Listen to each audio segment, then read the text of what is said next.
Are you searching for a deeper understanding of your faith? Inspiring Philosophy is your go-to resource for exploring the rich tapestry of Christian thought. From biblical archaeology to philosophy of mind, we dive into the topics that matter. Our content bridges faith and understanding, offering insights into God's existence and the reliability of the New Testament. Join a community where faith meets reason and discover the answers you've been seeking. Inspiring Philosophy, where faith meets understanding. I'm sorry, Master, but I must go all out. Just this once. I don't like you, Muhammad. Dawa boys, you've left me no choice. Bible's been corrupted, that's your go to line. But you claim the same book, prophesize your sign, twisting every scripture, faking all the quotes, hiding all the facts, trying to keep your boat afloat. Without lies, Islam dies. Perfect preservation, yeah, that myth got wrecked. Worldly Quran don't even match the text. Used to flex science, now you backing away, cause camel embryo facts don't hit the same today. Got the Islamic dilemma, you can't solve that. Every answer you give makes the problem snap back. Say the Bible's corrupt, but your own book cries. Bibles are Allah's words, they can't be revised. If Allah's words can't change, then your claims are fraud. You just argued yourself against the word of your God. In Jill's secret book, that's your mystery prize, but the Quran said Christians should judge by it. Lies, then your crew pull muted like it's just a game. Ruined the life and trashed a man's name. All that dawah talk, but when truth appears, you vanish from the chat like it hurt your ears.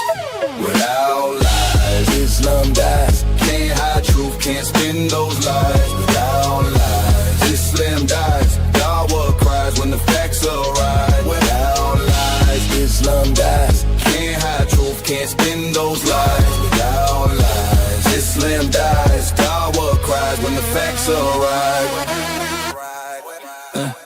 We follow Jesus better, sure in your dream, while cutting out his claims like you're cropping them mean. Crown off his head, toss his cross in the bin. The smile for the camera like you're still his kin. Jesus was a Muslim, cute little twist. Redefine the word so the facts don't exist. If labels could change what the records prove, if Pharaoh was a Yahweh fan and Judah stayed true, Muhammad in the Song of Solomon, boy, you made your prophet a fruit. Snuggled up with Solomon and came the man of Ozu. Without lies, Islam dies. Can't hide truth, can't spin those lies. Without lies, Islam dies. Dawah cries when the facts arise. You preach perfect text, but the proof ain't there. Half wash, even your readers don't care. Call the Bible corrupt, but still quote it loud. Trying to find Muhammad just to please the crowd. Song of Solomon, yeah, that's a flesh effect. You just wrote your prophet in the Solomon's bed, then the man of Al-Zu came riding through all night long. And you say that's true. Jesus was a Muslim, the word plays dead. By that logic, Pharaoh bowed his head.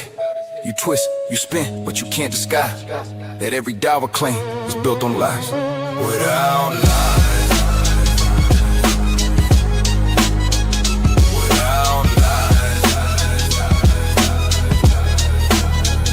without lies, without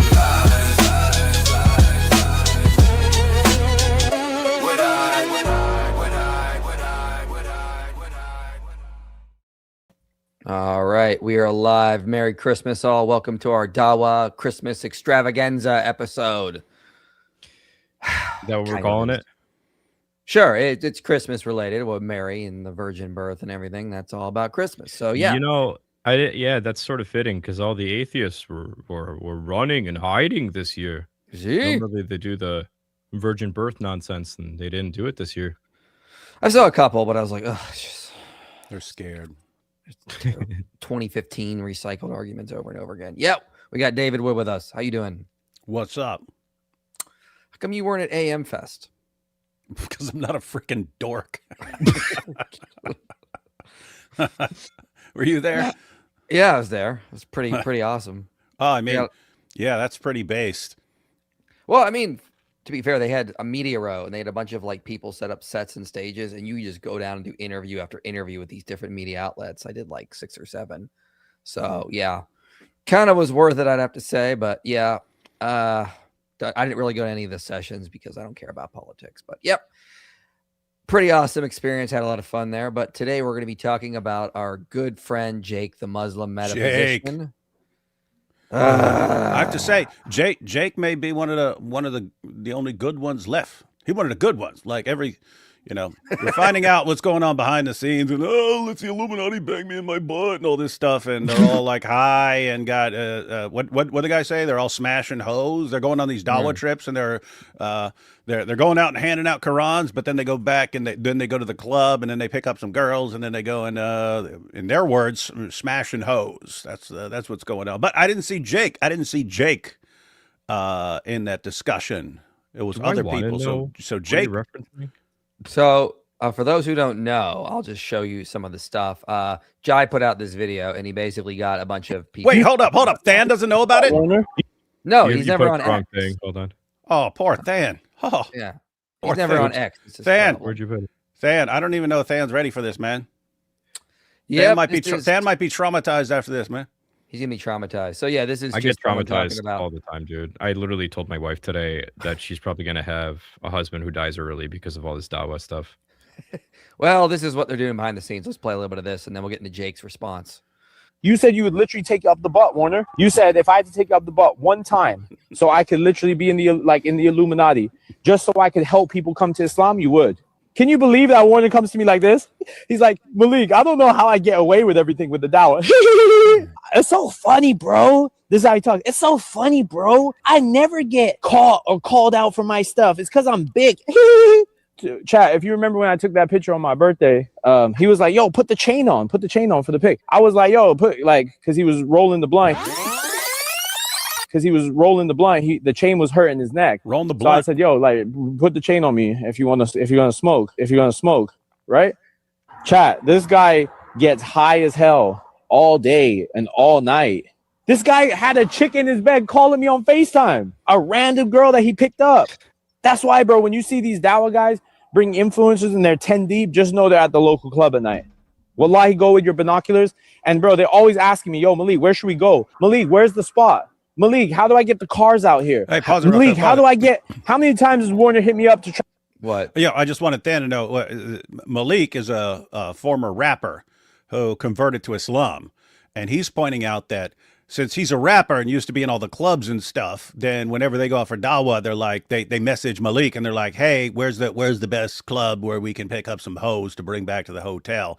And where can we get the drugs and where can we get all this stuff? So he's saying these guys are constantly, and these are the guys who converted him to Islam. And so anyway, that's what's been going on. And we heard like about Sneeko back in the day that they would tell him, hey, we'll educate you about the halal and you need to show us the haram, right? So that's how they're rolling. So this is what's going on. They're all like getting high and picking up chicks at the club, taking them back to the hotel and stuff. This is the Dawa life. This is the Dawa life. Anyway, I just want you to understand who's talking here and what this is all about. Yeah, it's Jake's not one of these guys. You're not going to finish playing that, man? There's only a minute left. All right, I'll finish playing it, man. You got to keep whining. To try get him a car out there for his friends. How many times, bro, this guy's even doing TikToks. Want to see to the tele, and he got he's doing the little dance with him. The same Muslims that pass out Qurans going to Colombia with Myron. They were all there. Sneeko, Adam, Slim, they're all there. Yeah, that's what I'm saying. That group, I feel like they're separate from Lantern. Like, okay, fam.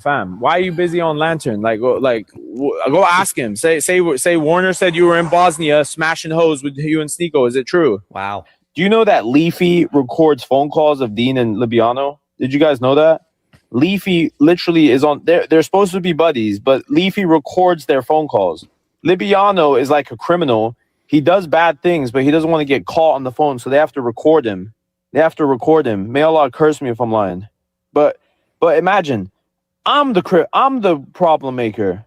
I'm the problem maker. Oh, you're Wait, frozen. Dean, you don't know who we are? Yeah, Hey, Dean, you just say we don't know who we are?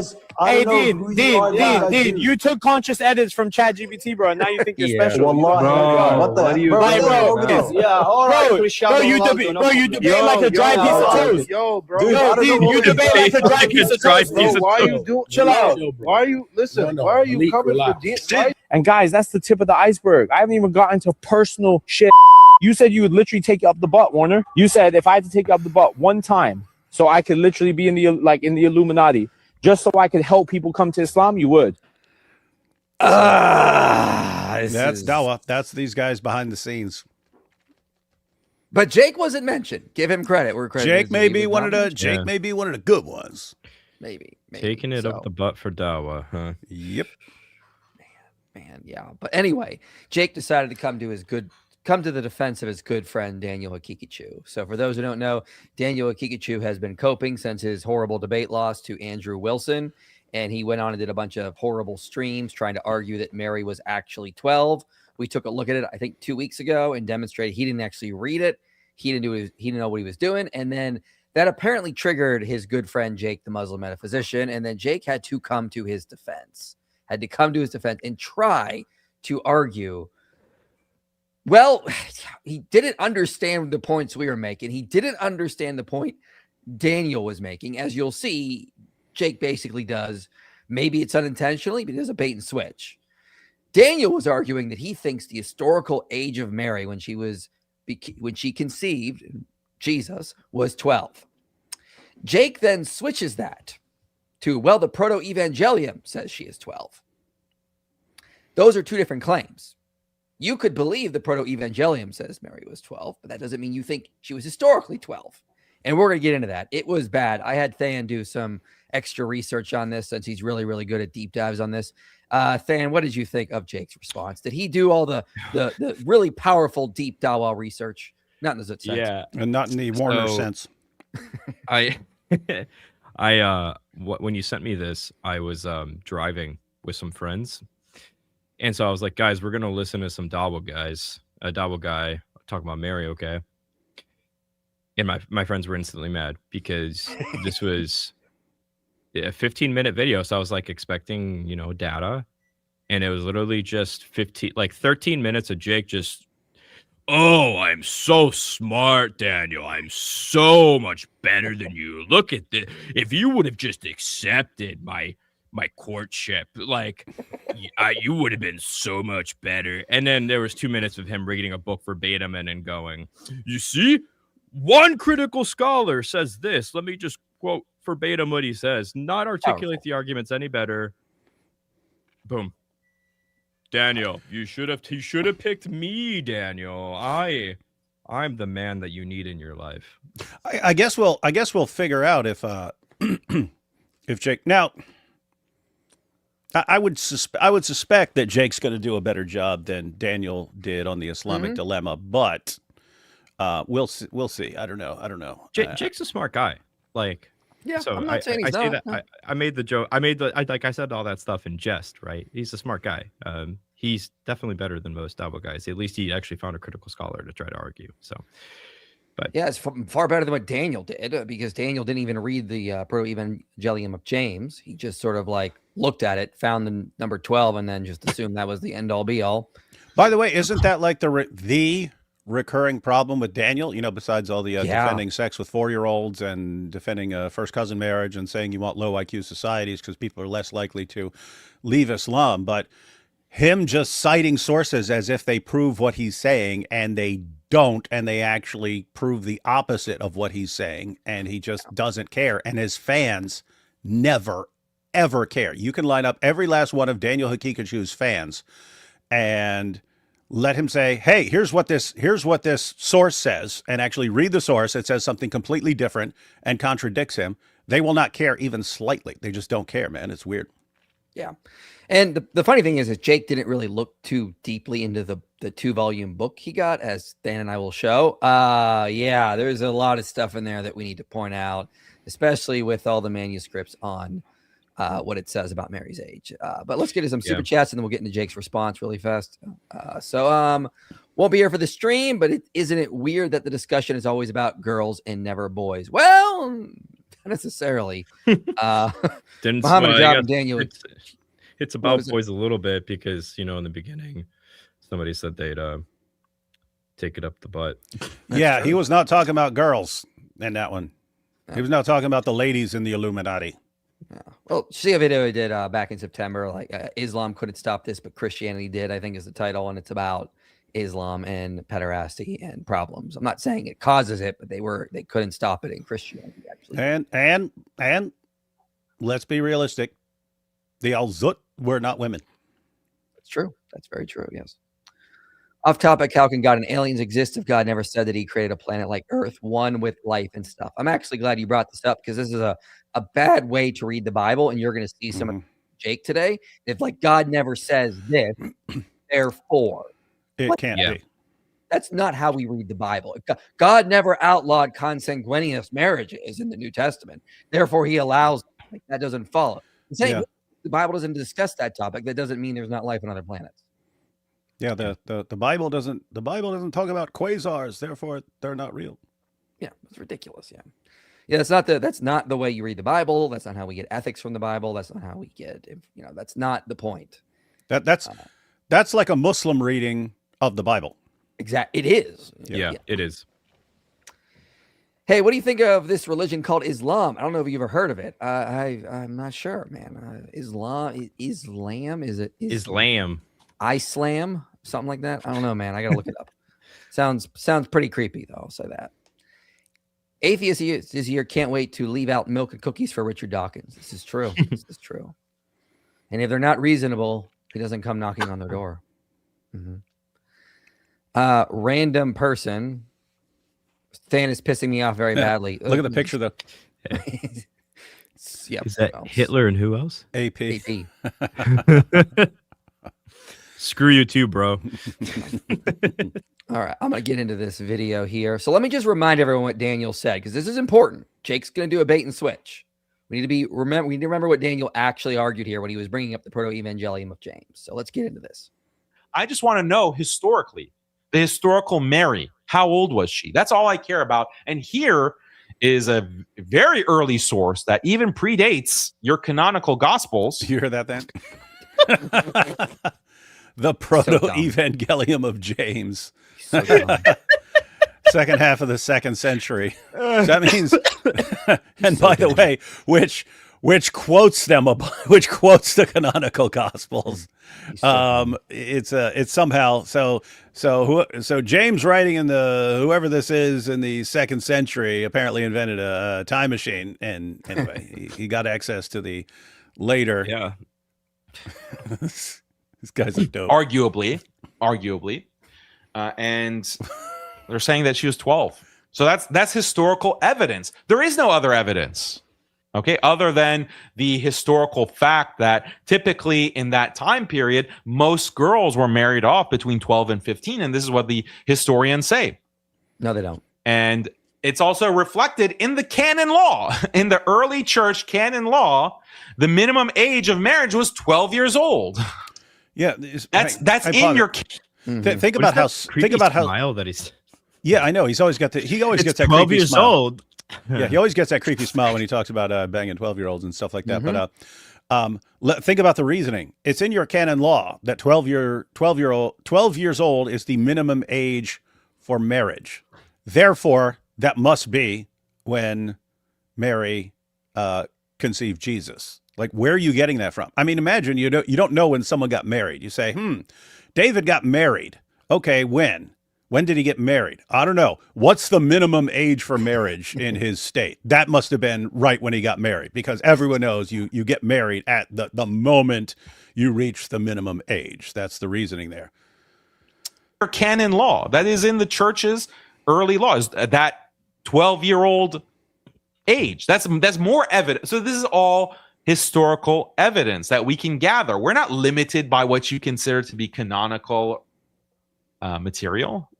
So this kind of pushback or this rebuttal from Christians is completely ignorant of the type of critique or the type of analysis.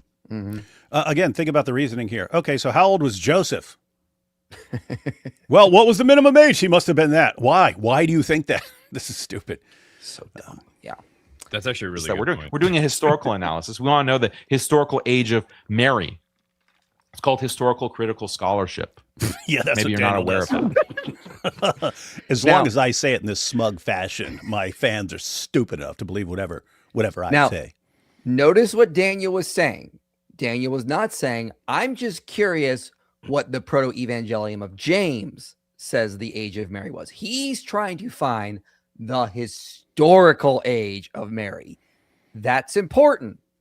That's very important for what we're going to see from Jake when he tried to save Daniel, his best buddy, and defend Muhammad in child marriage, because that's ultimately the main goal of what they're doing here. They're trying desperately to defend Muhammad, and they're trying to do whataboutism. Well, if Mary was this age, I guess it's not too far off from the age of 9. I guess it's okay.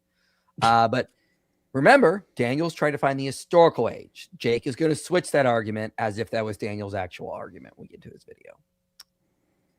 So let me pull that one up here. Yeah, here we go. How old was Mary when she was pregnant? So this is his response. Oh, that's cool. I have not seen this. I only saw his tweet. Okay. Yeah, this is his longer video. I've cutting out a lot of the fluff. He's got like an ad in here and he's talking about other stuff. So we're just getting the meat of this. And these guys respond and say, Daniel, you can't even read. And his low IQ followers just following him blindly, when the text of the proto-evangelium of James, which they don't even accept as authoritative, it says that Mary was actually 16. Hey, Daniel, you bozo. Can't you read that it says 16, not 12? Yeah, that's what Daniel did. Daniel didn't even read the whole text online that he was relying on. Yeah. That's still pretty dumb. Like, everyone. So what the situation with Daniel is, he says, we say, where are you getting the idea that she was 12? If you're going to say that we're supposed to believe this, you have to give us some reliable historical information. And then what does he do? He says, you've got the proto-evangelium of James, which predates your canonical gospels, arguably. I don't know what you mean by arguably. If you mean I could just like argue with you about it, great. I can argue that the Quran was written 10 seconds ago. I can argue that. Doesn't mean anyone's going to take it seriously. But then when Daniel wants to show that according to the proto-evangelium of James, Mary was 12. So he says, hey, we've got this historical source saying she was 12. In the passage, you guys saw it if he was on the screen. I don't know if you're paying attention to it, but it says that then she reached the age of 12 in the temple, and they were deciding what are we going to do with her? What are we going to do with her now? Because she'd been living in the temple, but now she's growing into a woman. What are we going to do now? What are we going to do with her? But that it says, she reached the age of 12 in the temple. That's when they're like, we have to do something here. And so he says, Daniel said that's 12 when she was 12 when she became pregnant. And you keep reading in the exact same source. And when she becomes pregnant, it says she was 16 when this happened. It says she was 16. So it's like you're quoting a source to try to convince us that she's 12. You say, oh, yeah, well, she reached 12, in the temple. And then later in the same source, when she becomes pregnant, it says she's 16. So we pointed that out. It's like, do you even read this? Do you even read this? Exactly. And they say, well, let's assume that he's not lying, that he's just really dumb at this point, which I actually usually make that excuse for people. I'm someone who very strongly advocates for a principle called Handler's Razor, which says, do not attribute to malice that which is adequately explained by stupidity. In other words, all right, guys, you catch that. So if Jake did not do his research properly, he wants us to call him stupid. Okay. Yeah, we should not call him deceptive or a liar or say he's deliberately trying to mislead. We should just say Jake is stupid, and you can't really blame him for being stupid. He's got all these bookshelves. How many books he's got on him? Oh, dude. Yeah. His head, we could say his head, much like his bookshelves, are empty of information. Calm down, Tham. I'm saving you. We're gonna unleash you in a little bit here. Let's just let him play a little bit more. Oh, no, I'm good. I'm just laughing at the notebook I know. and the bookshelf. It's gonna be good. It's good. I can't wait. Words, have husnadan. Don't think a person is completely being dishonest and malicious. Just assume that they're stupid until there's more evidence to show that no, they're actually being malicious. In this case, I think Daniel has a lot of people who do research for him. He doesn't do much of his own research. No. And a lot of it is True. lazy stuff. So Yep. I'm going to help Daniel out and provide some research for him to back up his claim, Good friend. opposed Good to buddy the here. three stooges who are claiming that Daniel didn't do any He research didn't. and that the proto-evangelium of James does actually depict Mary as 16 years old when she was pregnant. You notice he's like, yeah, Daniel was lazy. He didn't do the research. So I'm going to do for him to show that he actually did the research. What are you talking about? You just kind of admitted he You're didn't not do the defending research. him. Yeah, you're just like, I was like, what are you doing, man? Like you just like, Jake, what get your thoughts in order here. He was lazy, Yeah. he wasn't doing research, but I'm going to bring some other research that Daniel didn't do to show that he actually was right, but he didn't, Yeah. that he actually did the He was, research. he was right by accident. Like he didn't do the research and he blurted something out, but he was right. He was right, even though he was completely wrong on his research and is all sloppy and stuff like that. He was right, but by accident. And I'm going to show that he was accidentally right. So then Jake plays the clip of the clip we just played of Daniel saying he's looking for the historical age of Mary. That's important. Here's what Jake says. Oh, wrong button. There we go. Himself silly at what Daniel's saying here. So there you have it, guys. David said that Daniel can't produce a single critical scholar to back up what he's saying. Well, he didn't. Which is his claim that the Proto-Evangelium of James, Is that what I a said? second century Christian document. I don't think so. I'll just back it up. What and did I play say? it. Yeah. I want to see what I said. Idiotic thing they've ever heard in their entire lives. Any source. This is called historical critical scholarship. Yeah. Hey, Daniel, anywhere in the world, find one historical critical scholar who would listen to what you just said and not think that it's the most idiotic thing they've ever heard in their entire lives. Find me one who wouldn't think that what you just said is the biggest, most idiotic bunch of nonsense they've ever heard. Yeah. You can't. Responding to what Daniel said, that was the biggest bunch of idiotic nonsense anyone's ever said. Yeah.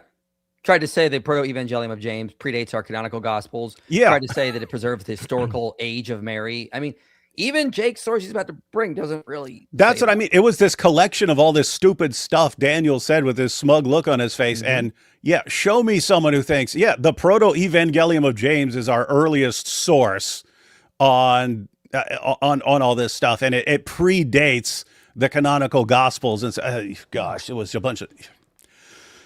Yeah. In other words, Jake, if you want to meet that challenge, play the clip of what Daniel was saying. Take it to a critical scholar and find me a critical scholar who goes, wow, Daniel's right on the money there. Find me one. That was the challenge. Anyway. Yeah. So Jake obviously didn't meet that challenge. He did a bait and switch. At what Daniel's saying here. So there you have it, guys. David said that Daniel can't produce a single critical scholar to back up what he's saying, which is his claim that the Proto-Evangelium of James, a second century Christian document, actually depicts Mary as being 12 when she is pregnant with Jesus, peace be upon him. And Jake, that was not what Daniel said. That is not at all the argument. You needed to pay attention better, buddy. The argument Daniel was making, as we clearly played, is he was trying to track down the historical age of Mary. Daniel was not making the more modest claim that this is what the Proto-Evangelium of James says. So you're switching the argument here. You're switching the argument so you can attack an easier argument and knock it down as if that is what we were responding to. And according to your standard, we have to assume, I guess you're just being stupid here.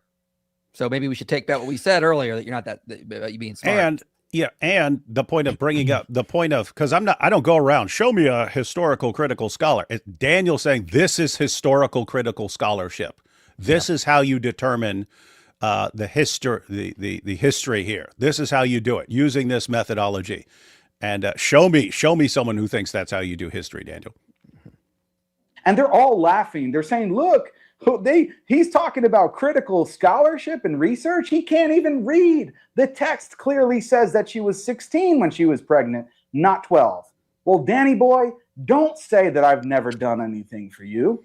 I'm going to do something for you and provide that critical scholar, which does exactly what David is asking for. No, it doesn't. These guys just Googled and saw on New Advent that it said 16 without realizing that that English translation is not based upon the Greek critical text of the Proto-Evangelium of James. So we need to ask a simple question here before moving on. Okay, which critical text? Okay, in which manuscript? There's actually a bunch. And why do all the translations, as far as I can find, say 16? There's a reason for that. It's in Jake's own source. We're going to see as to why. Yeah, I didn't read the one from New Advent. I screenshotted that one to share it, but I have the one I got from Amazon. That's the one I read. Mm-hmm.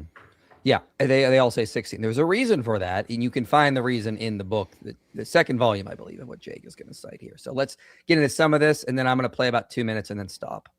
So let's go to an example of a scholar that did look at the manuscripts, that did actually look at the critical text and provide critical text for these passages. So here you have, this is in the introduction to a text. You can see here, this is a critical text published by T&T Clark, and it is by George Zervos, the Proto-Evangelium of James, Critical Questions on the Text and Full Collations of the Greek Manuscripts, Volume 2. So this is a serious critical work, and you can look in there's 2 volumes. This is in the second volume. You can see that on page 3 in the introduction, this very issue is brought up. So the author says, but there yet remained the editorial master stroke that was meant to resolve this theological predicament.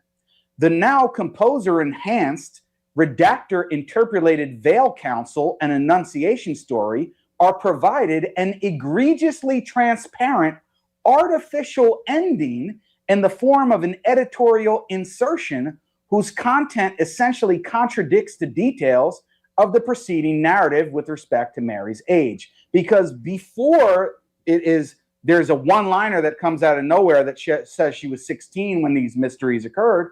All prior to that, when she's in the temple, when she actually marries Joseph, all of that is detailed and says that she's 12 years old, right? So the author of this text is saying that no, in actual fact, this is an editorial insertion later on. It's not the original part of the text when it states that she was 16. Yeah, there's a lot of problems here. A lot of problems. So just so we're real quick, I'm going to let, and then I'll let David go, and then Fan, we're going to let you cook here in a minute. I just want to point out something real quick about this. His own author admits this in volume 1. The compositional theory set forth in this publication represents a radical departure from the current scholarly consensus. Oh, you catch that? It's a radical departure from the scholarly consensus. Radical. Yeah. He's basically arguing with little to no evidence that there was an original story that the composer used, who then added the age 12. Then a redactor came and added the age 16. There's like no evidence to support this. But even if we go into as you were talking about earlier, David, with the Proto-Evangelium of James.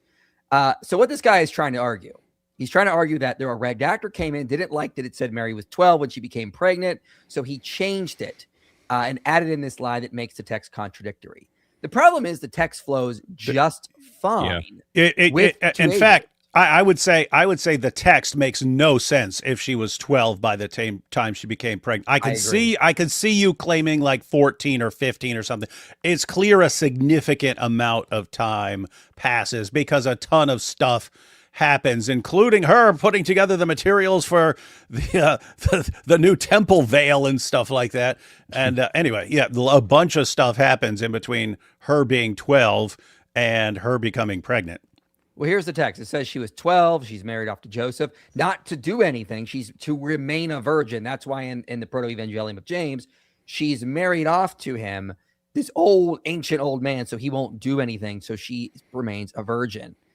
Then we go down to here and we see this. And there was a council of priests. Let us make a veil for the temple of the Lord. And the priest said, call to me the undefiled virgins of the family of David. And the officers went away and sought and found 7 virgins. And the priest remembered the child Mary, that she was of the family of David. So this seems to represent a gap in time. Yeah, no, yeah, guys. So she's 12, and then they send her off for Joseph to take care of her. And then they're like, hey, we need virgins to make the veil for the temple and so on. And so they assemble the virgins, and then they remember, what about Mary? We remember she was going to remain a virgin, so Joseph isn't going to have sex with her, so she's still a virgin. We can call upon her. This doesn't sound like it happened like a week earlier or something like that. It's they remember her. Yeah, and then of course you see that the mysteries happen. Mary becomes pregnant when she is 16. So there seems to be a time gap. There's no reason to think this contradicts the earlier saying that she was 12 when she was married to Joseph. So that's the problem right there. That's the problem right there. Daniel wasn't aware of this. Jake doesn't address this. I'm curious if he's read this or what he thinks of this. But as you can see, no, there's no massive contradiction as Jake Scholar is saying. Now, Than, do you want to go into your stuff now? You start going through hang on. I don't know what Than's going into, but there are a couple of relevant passages as far as this being a significant amount of time. Like, okay. So after she's assigned to be putting this, she's making the materials for the temple veil, which would have been pretty darn big and would have seemed to have taken quite a bit of time. It's after this that the Annunciation happens, and the angel tells her that she's gonna have a son and so on, and she's confused by this.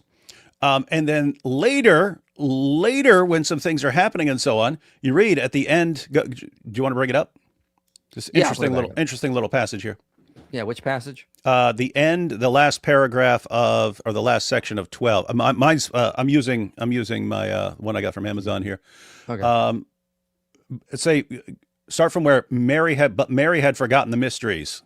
Do you see that?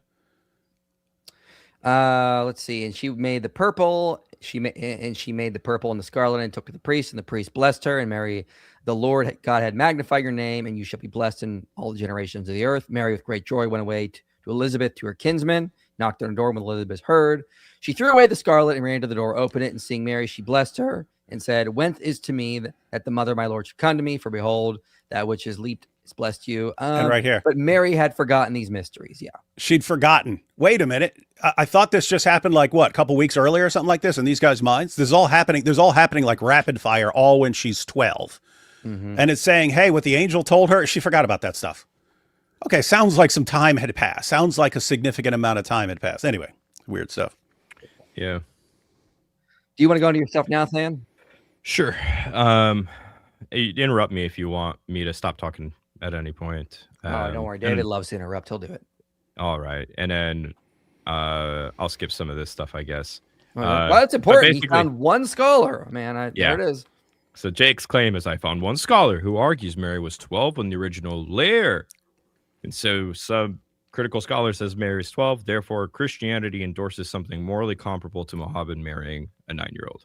Is somehow how we're making a jump. No, by the way, even that's just beyond ridiculous. Yeah. Oh, yeah. There's a significant difference between a 9-year-old and a 12-year-old. A 9-year-old may be just beginning puberty. A 12-year-old can be, towards the end of puberty. Yep. And so the basic idea, we already covered this, right? But Mary being 12 is in the earliest narrative layer. We'll cover this in more depth soon. The composer and later redactors found that disturbing, so they deliberately altered the text to try to hide that. And this is like the messed up chain of logic. Mary is 12 in the earliest layer. Later redactors changed that. The original belief was 12. Mary was 12 when she was impregnated, and then that logical leap. So yeah, even if we grant everything, right? Like this is just so stupid. And I think this actually leads to another Islamic dilemma, by the way, because if you really want to try to defend child marriage by using the Proto-Evangelion, you're going to have to argue that it's got a semblance of a historical reliability, right? Mm-hmm. And so no special pleading. So hey, hang on. Are you also going to go into Joseph's reaction? Because that's like, I'm not. Okay, we can if you want to, because like I just found one thing, but go ahead. Yeah, I just want to tell people Joseph's reaction here. Let me go ahead and find it.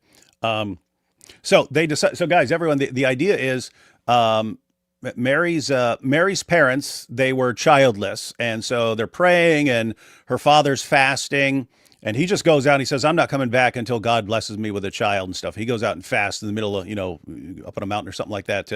I'm not eating until God blesses me with a child, and so on. And so his wife, she's all depressed and so on because, hey, I'm childless and my husband's gonna starve himself to death. And then God hears their prayers, and the mother Anna had made a vow that, hey, if you bless me with a child, I'll dedicate the child to the temple, like Samuel.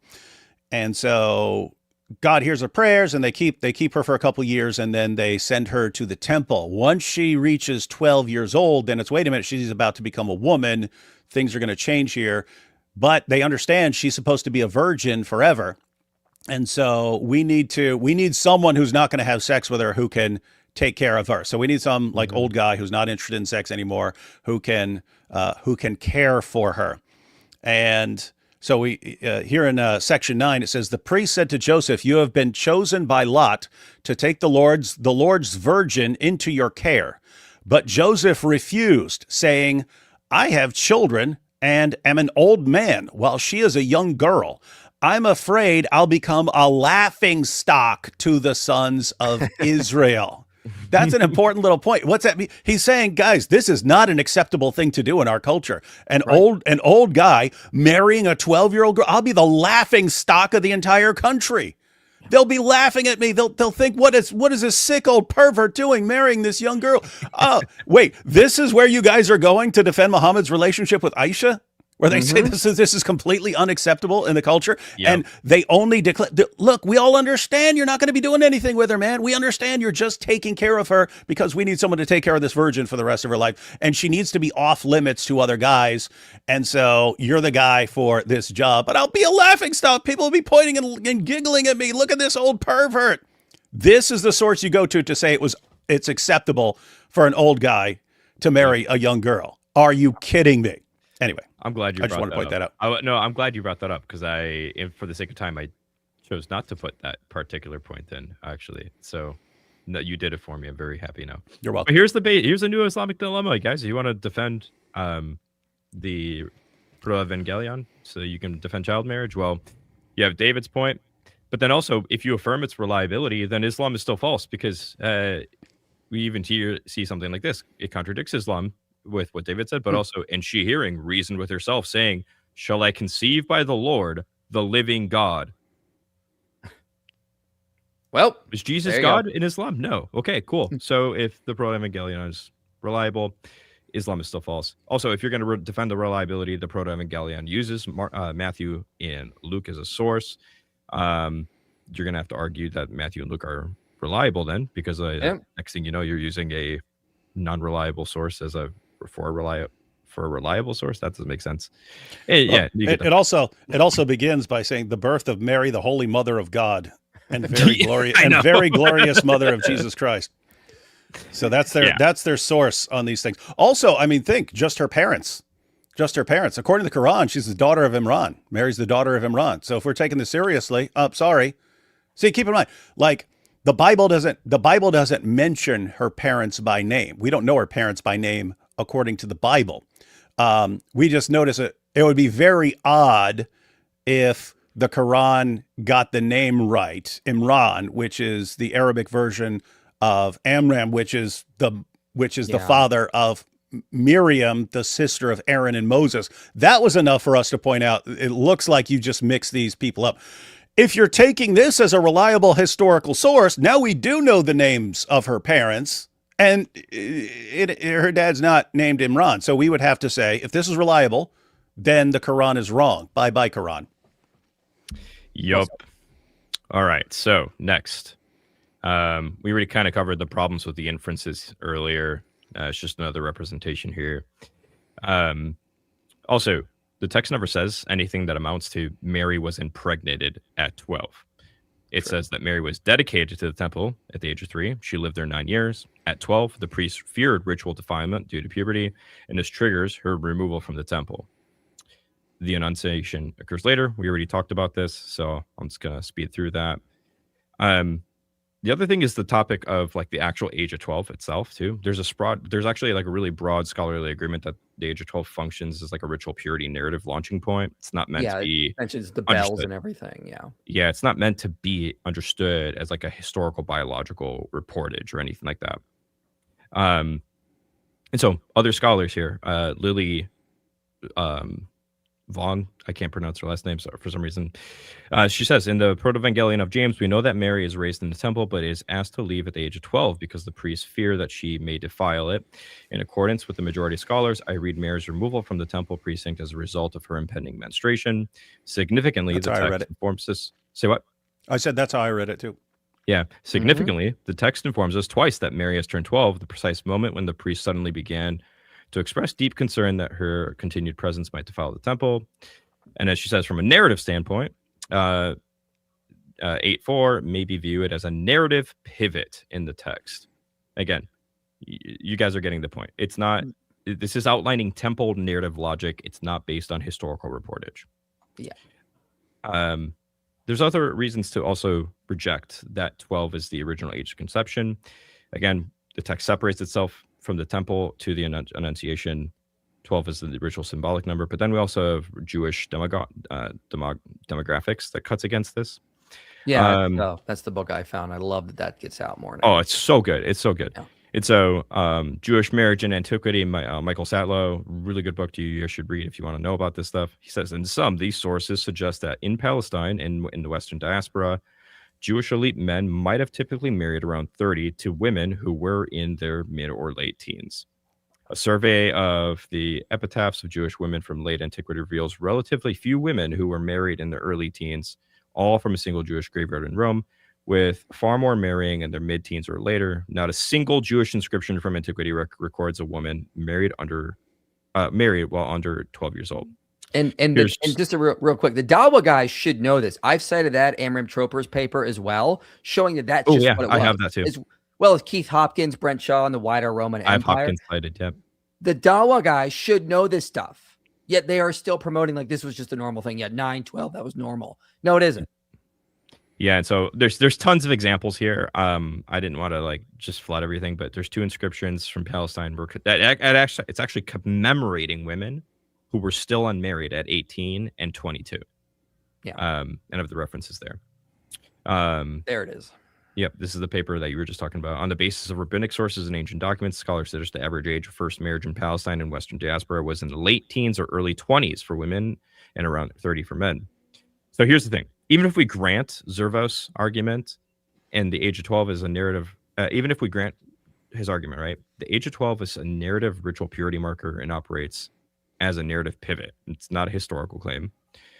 And so even if we grant his argument again, it actually further invalidates the idea this is historical reportage, because his whole entire argument is based on the unreliability of the text. So exactly. You're taking the unreliability of the text to try to make a claim about the reliability of the age of Mary, which is ridiculous. And now we have positive reasons for thinking that Mary was not 12. Okay, this is where I'm going to do a nerdy. David, I'm surprised you haven't called me a nerd yet. I would never call anyone a nerd. You except Mike Winger. For context to everybody, every single time David sees me in person, he gives me a little head nod and goes, "Nerd." I don't recall that, but it sounds like something I would say. It's what you do. Okay, so for Zervos, the scholar he's using, he's saying that the Proto-Evangelion of James is a composite text. There's tons of different like authors, redactors, and compositors, blah blah blah. And he says that the temple crisis at age 12 belongs to an early narrative layer, and there's later material. For instance, these mysteries happened to her at 16, or later redactions. Okay, so he makes these arguments. First, Mike already pointed out, scholars generally agree to be content to characterize this as a unitary monolithic document. You already kind of talked about that. Yeah, Zervos is he's going against the consensus here in his view. Yeah. We already covered the narrative age is not historical age. And even he argues about the narrative sequencing here. But he does not argue that Mary's historical age is recoverable. This is also just really important to talk about here. There we go. Yep. So here's one of the claims. He says that the Proto-Evangelion 12:11 was inserted to hide Mary's impregnation. He says 12:11 states that Mary was 16 years old when these mysteries happened to her. This interpolation had the intended effect of diverting the attention of the reader from the fact that she was only 12 when she was impregnated. So notice the assumption here, right? This is a later redaction. Why? Because the original age is 12, and they want to take away from that idea. But remember, 12 is a ritual purity narrative launching point. So you can't say Mary was impregnated at 12 just because it mentions the number 12 there. And his little argument is this interpolation had the intended effect of diverting the attention away from the reader from the fact that Mary was only 12 when she was impregnated.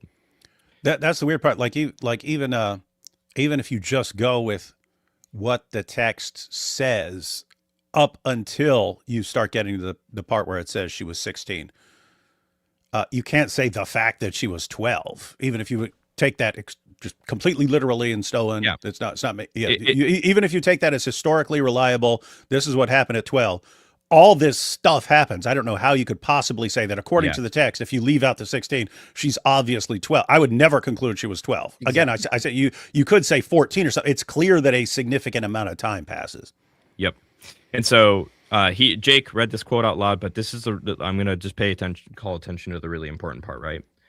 He says, the now composer redactor, yada, yada, yada, artificial ending in the form of editorial insertion whose content essentially contradicts the details of the preceding narrative with respect to Mary's age. Mike, you read this book. Mm-hmm. Does he tell us what the contradiction is? No, he doesn't. I was kind of confused. I was waiting for it. No, it never happens. Nope, never happens. And so for more context, he says the text clearly states the priests of the temple were afraid that Mary, yada, yada, yada. And then he says, in the original Genmar narrative, this scenario was followed immediately by the Veil Council. Sections 10 through 12, in which Mary was living in the temple and was one of the 8 undefiled virgins of the tribe of David participating in the weave of a new temple veil. Now, so, just to be clear, the Genmar is not the Proto-Evangelium of James. He's positing, little to no evidence, there was this other story that the composer used called like the Genmar narrative to make the original Proto-Evangelium of James. Then a redactor comes in later and adds the age of 16. So he's positing like 3 layers here, like 3 layers. Yes. And so this is the chain of logic, okay? If it's not clear yet. 1, in the original Genmar, which is what Mike just explained, Mary turns 12, temple defilement risk. She remains in the temple somehow. The Veil Council follows immediately after that. The Annunciation occurs in the temple via the voice of God, and Mary becomes pregnant as a result of this Annunciation. Therefore, Mary is 12 at impregnation. But 12:11 says Mary was 16 when these mysteries happened. 12:11 essentially contradicts the preceding narrative. Therefore, 12:11 must be a later interpolation. It's a circular argument, you guys. Yeah. Yep. This has to be an interpolation because Mary was 12. Why? Because it contradicts the idea that Mary was 12. I don't know how much more clear I can make this. And so to be clear, he's not saying that he's arguing this the original Genmar narrative that's basically is contradicting, which is like something we don't actually have. Yeah, yeah. There's no evidence for it, and again, like Jake just doesn't seem aware of all this data when he's trying to argue this. Yeah. And so it's a circular argument. It doesn't state the things that he wants it to state. I'm not going to read this whole quote. I'm just going to condense it here. He's making a manuscript argument now. Okay, so there's variation in Mary's age across the manuscripts between 12 and 7 for 12:11. I focused in on that. We're gonna play another clip of Jake, and I'm gonna get to that. I'm gonna. Okay, cool. You're gonna show it. Awesome. Yeah. And then he says there's one clear case of correction of 803 through 4, and this is where Mary is explicitly 12, right? And manuscript 93 has a corrector who erased 12 and replaced it with 14, and so this was a site of instability. So that this idea lives or dies on this question. Do the manuscripts show intentional suppression of Mary's age at impregnation? Because his argument is there's manuscript disparity, and that's evidence of motive, which is not as a non sequitur, right? Because anybody who does critical scholarship knows that manuscript instability can arise from harmonization, numerical confusion, all sorts of things, right? Also, you would have if you have variance in the manuscripts as far as something like an age, and he's saying, okay, well, 16, they don't all say 16, so they must have been arguing, they must have inserted 16 to avoid the embarrassment of her being young. Well, you could easily say that if the text says 16 and you got someone saying, well, let's change that to 12, that you could point out a motive for doing that, namely, well, if you're trying to show that she's always been a virgin, you don't want this big gap of 12 to 16 because who knows what could have happened during that time, and someone might have had sex with her, and therefore let's just keep it at 12, make it right after that, and therefore there's no time for any of this stuff to happen. So if you just want to like posit a motive for a textual variant, you can do that in either direction. Yep. And so only one manuscript changes the age of Mary from 12. Somehow this is the evidence that supports the idea that redactors are changing the age of Mary. That the fact that there's one manuscript that does this. Okay. And it's not even 12. It's in chapter 8. It's a different section. Yeah, exactly. And so this causes a massive problem, okay? Because if the motive were to hide impregnation at 12, the correction would target section 12, not section 8, right? So Zervos does not report anything on 1211 as it pertains to manuscript 93, which is the one where it changes 12 to 14. And he says, of this particular manuscript, the text is complete except for 1203 through 1901. That sounds like it's a problem, right? But, however, the folio and the text it contained have been replaced by the 14th century restorer, except for 1803. So, long story short, 93 fully preserves section 12 for us. And he admits this. He actually grants this. Okay. So here's what 93 actually shows. 16. It's unchanged. Mm-hmm. So manuscript 93 is complete for section 12. The only uncertainty, in his own words, concerns a later chapter in 18. 1211 is present. 1211 was not altered. And the only age correction in manuscript 93 is in section 8, verses 3 through 4. Okay, so this is really important because if it's the case that later redactors are reading this story in the way Zervos is positing, they're not going to just change section 8. They're going to change any section that pertains to her age. Why are they changing 12 to 14 and not 12? I'm sorry, why are they changing section 8 from 12 years old to 14 years old? And then leaving section 12 alone when it says she was 16 when this happened, if it's the case that she wasn't getting pregnant at 16. That makes no sense, okay? So that's going to disconfirm his theory. The other thing is just like there's no directional consistency in this, right? So if people are trying to suppress the age of Mary being originally 12, you're going to expect some consistency and some convergence on like a safe age. You don't see that. We already have Jewish demographics in this as well.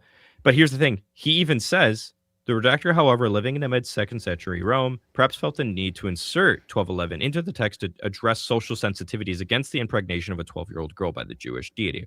And then he specifically footnotes and then references Hopkins' paper, which works against him because he even says, there does not seem to have existed an established acceptable age for these girls.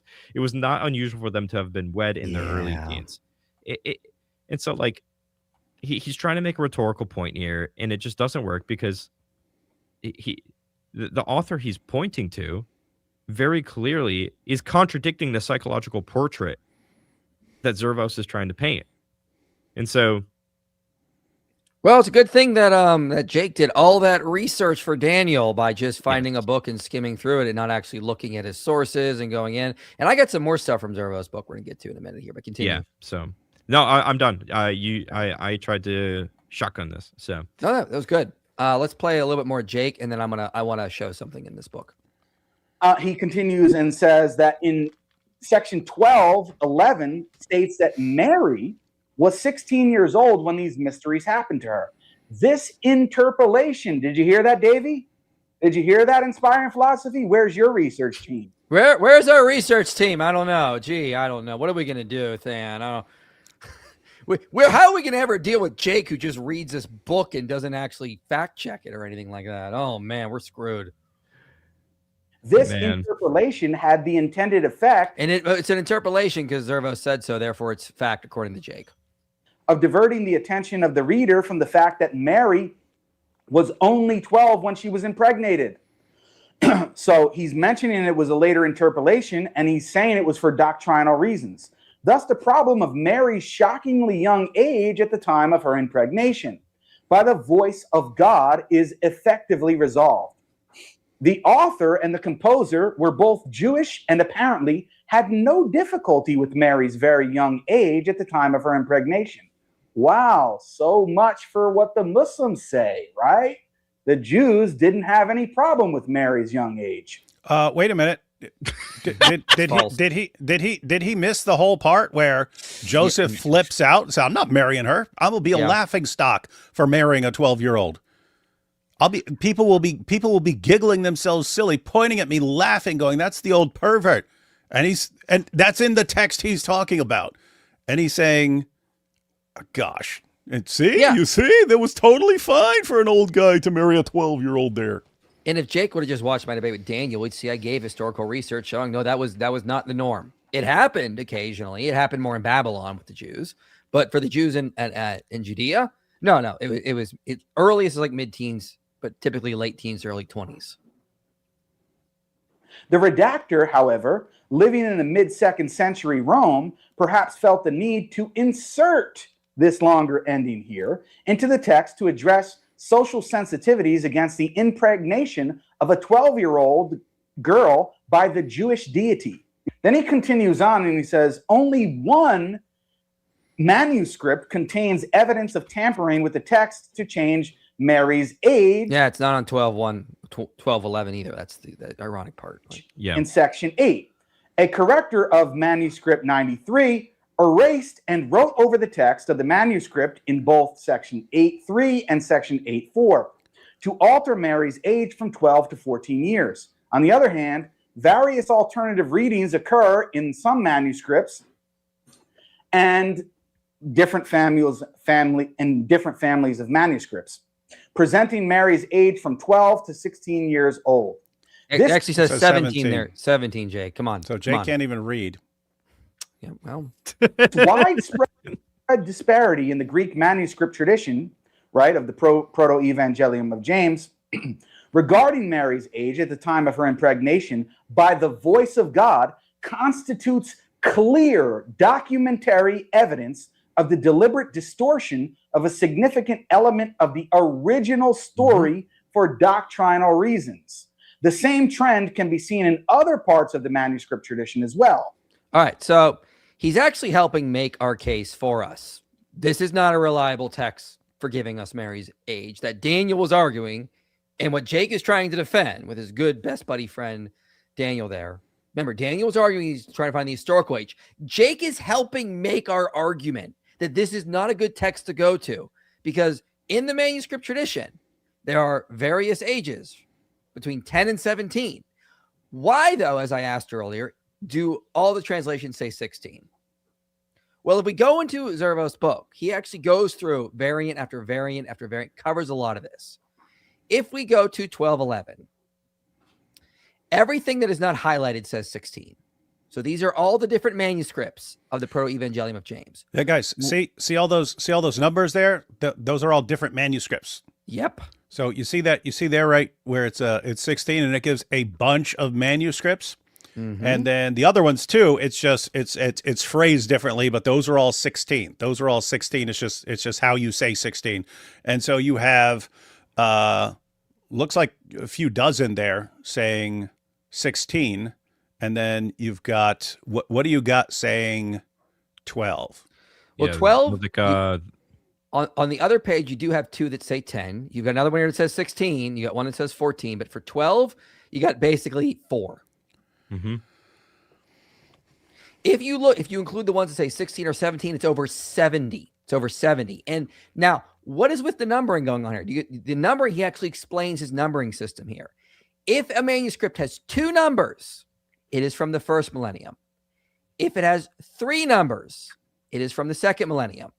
Most of the manuscripts are within the past 1,000 years. Now, the first number represents the century it's from. So this would be from the 8th century. This would be from the 10th century, 10th century, 10th century, 11th century. You get the idea. The last 2 numbers or the last number just the random numbers they've used to order them. So not only is 16 in the majority of the manuscripts, it's also in the earliest manuscripts, as we can see. 12. So our earliest manuscript says 16. It seems to be that. So it's earliest and majority. Yes. 12, 13th century, 13th century, 12th century, 14th century, 15th, 16th century. Meanwhile, you have 8th century, 10th, 10th, 10th, 10th, 10th, 10th, 12th. Yep. You have some late ones as well, no doubt. But I mean, the overwhelming majority of the early manuscripts and the majority of all are saying 16. This is why the majority of the translations say 16. Overwhelming majority. Anyone who knows textual criticism knows, yeah, you're going to go with 16. But even if we go with the hyper skepticism, this source is completely unreliable for helping us determine Mary's age whatsoever. Yep. Why didn't Jake show us this part of the book? Why didn't he want to go show his viewers this? He claims we're not doing the research. Do you think? All right, we'll throw it back at him. Throw it back at him. If he wants to throw that at us, let's throw it back at him. We're using his own rules against him now. He should be a little more modest in how he attacks people. I don't think he would understand this. Yeah, because we're supposed to think he's stupid. That's true. He said we are. That's true. We have to think he's stupid. I don't want to, but that's what he wants. So we have to think he's stupid. And again, if you take the ages that are 16 or 17, I believe it's over 70. Meanwhile, 12, there's just a couple. There's 2 that say 10. And again, they're also not the earliest ones, as you can see down here. There are some that missing that Than pointed out. Like you mentioned, what was it, 92 or 93 is missing. But that's because certain sections are missing. It's not because it's necessarily missing the line, you know. So yeah, that's kind of issues going on there. So yeah, here's what we're working with, folks. Earliest manuscripts, 10th century, 8th century. They're all saying 16. Why didn't Jake want to show us this part of the book? I wonder. And I highlighted them, put these ages on the side so you can see the ones that are the exception. Overwhelming majority are saying the higher ages. Well, that's what we're working with, folks. It's like every accusation is a confession, I swear. And then, I mean, that's really a perfect example of the Islamic methodology. You have information, and everyone does this to some extent, right? You filter it through kind of what you already believe and stuff. You're filtering new information in terms of what you already believe. In Islam, they just filter out anything that doesn't fit, and it could be 1,000 things in a row that don't fit. They will just ignore it all, and then they'll zero in and fixate on the one thing. It's like when they talk about Muhammad in the Bible, right? Verse 1 could completely contradict Islam. Ignore it. Verse 2 can completely contradict Islam. Verse 3, 4, 5, 6, 7, all the way down can completely contradict Islam. All of a sudden, verse 16, hey, if we only take part of that verse and we twist it in this way, then that could sound like something having to do with Muhammad. And then we leave out the rest of the verse, and then we leave out the rest of the chapter, and boom, this is the proof. That's how they operate. They only see what they want to see. They're like that with the Bible. They're like that. And that's what they can't even finish a verse sometimes, right? They'll go to Matthew 26:39 and Jesus prayed with his face on the ground. You see, this proves Islam. And what did he pray? Father, my Father. He says, my Father, because he's the Son. They'll leave that part out. So these guys only see exactly what they want to see. And you see, they do it with manuscripts, right? Here's all these manuscripts. Vast majority of them say 16 or 17. Look, here's 2 that say 12. You see, this is the proof. It's absolutely insane, man. It is, yeah. And again, Zervos works against him, and then the arguments Jake is relying on are not even good arguments, as Stan pointed out. Some of them are circular, some are just, like, well, I think this was interpolated and added later because, and even admits he's radically departing from the consensus. So why should we trust him, given his arguments are not convincing? Again, if you want to use the Proto-Evangelion to defend that Mary was 12, then you better defend it to say Jesus was God too. Exactly. Yep. I'm fine with that. Jay Pendragon says, what was your first reaction to the Muslim saying he's doing a call-in stream on the 24th? Oh, Fibin Farouk? Yeah, Sheikh Uthman Fibin Farouk. Uthman? Yeah, it was he said, come debate me on Christmas Eve when all of you will be at church like you do every year for generations. I literally exclaimed, what a coward. Yeah. Listen, Nick of Fearless Truth and I have reached out. We've said, here are dates we can come. We will pay for our own travel to debate Sheikh Uthman in person. It can be a 2-on-2. We go 1-on-1. Whatever you guys want to do, we will pay. Here's a bunch of dates. We can give you other dates if these don't work. Haven't got anything back yet. So this is all a ruse. I said I'm debating at DebateCon. If he wants to come to DebateCon, I'll debate him too. So it's everyone is saying they're willing to debate, and he's acting like everyone's scared. Yeah, he's such a freaking liar, man. Such a freaking liar. Yeah. Well, this is the guy who faked a hate crime against himself and took the wife of his Dawa buddy. Guy says, "Hey, go to Sheikh Uthman for some marital counseling." Sheikh Uthman bangs her, and then she was actually married to both of them.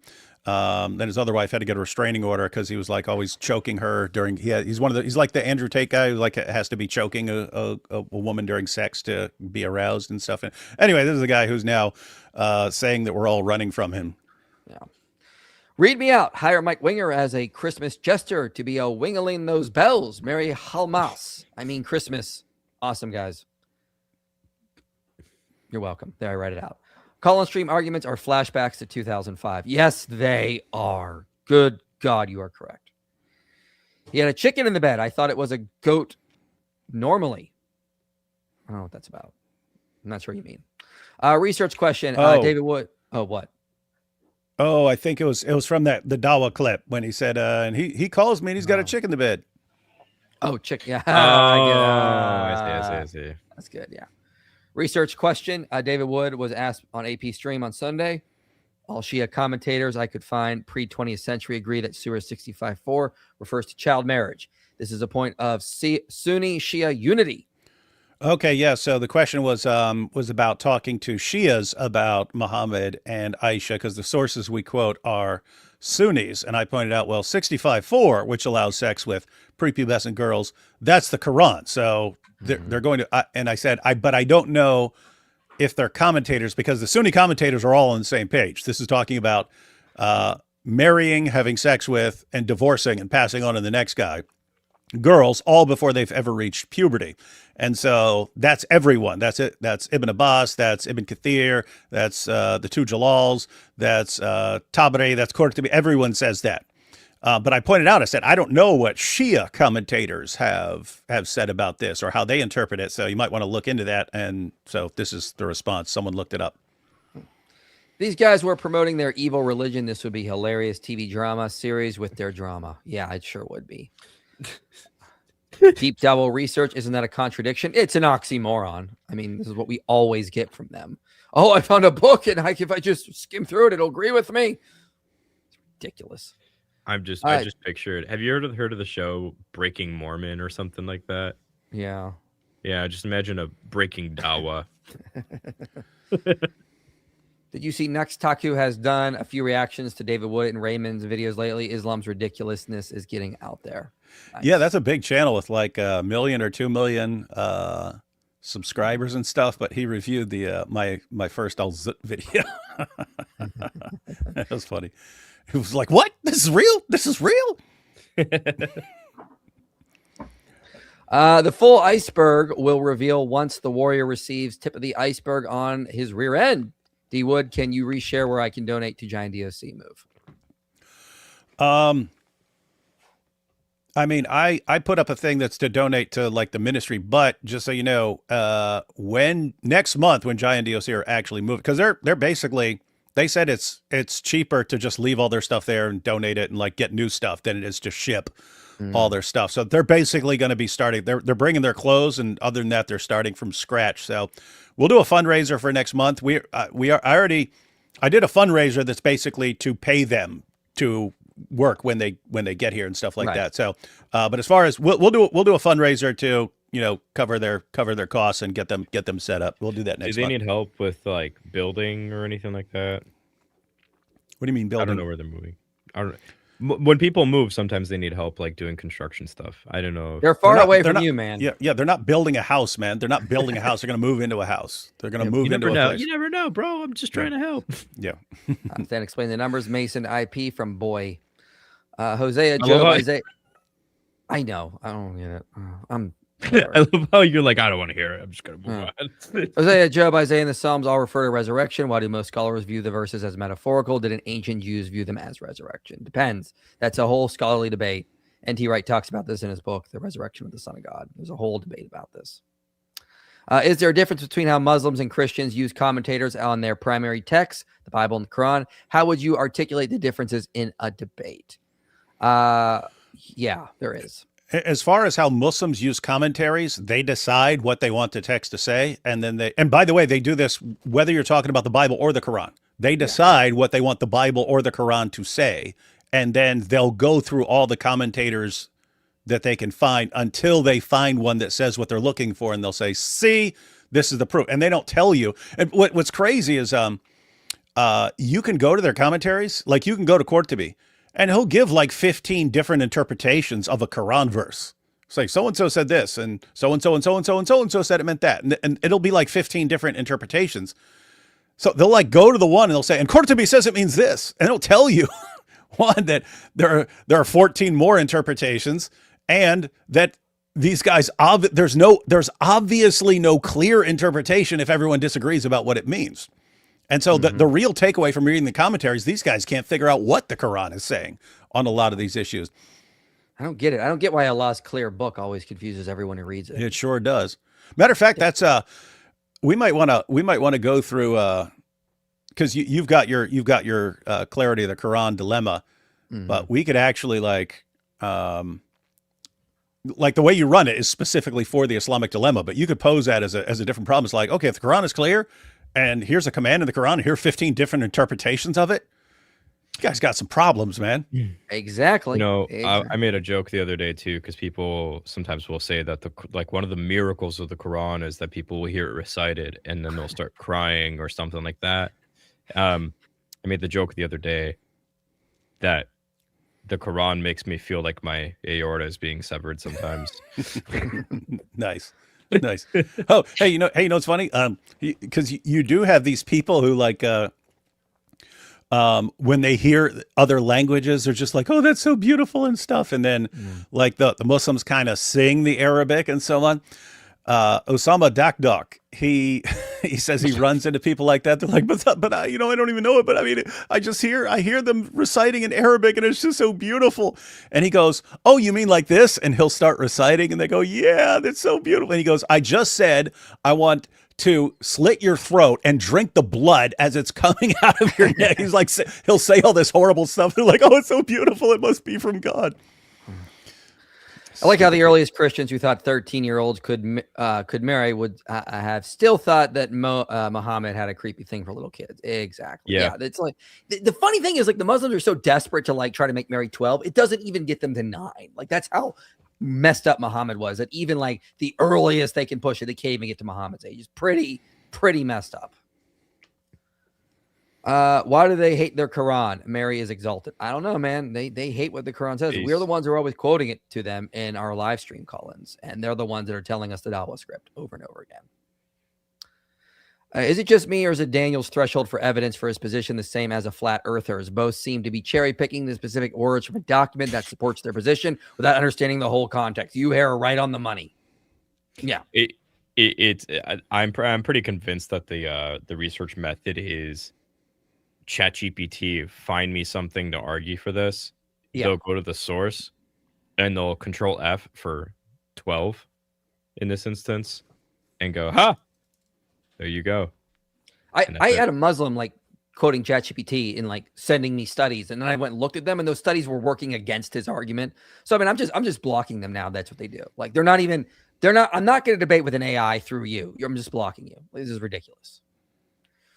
All right, I'm going to play a little bit more of this video, then we're going to get into Jake's second video on cousin marriage, because that was also just as bad. This is a critical scholar dealing with the critical text of the Greek manuscript tradition of this text, and he says it's a later interpolation for doctrinal reasons, for the same reasons that somebody like Inspiring Philosophy, David Wood, and other Christians are embarrassed by the fact that some early Christians and Jews had absolutely no problem with the fact that they thought Mary was impregnated by God, and these are their words, at the age of 12. So deal with it. Yeah, we did, Jake. That's not what the early evidence shows.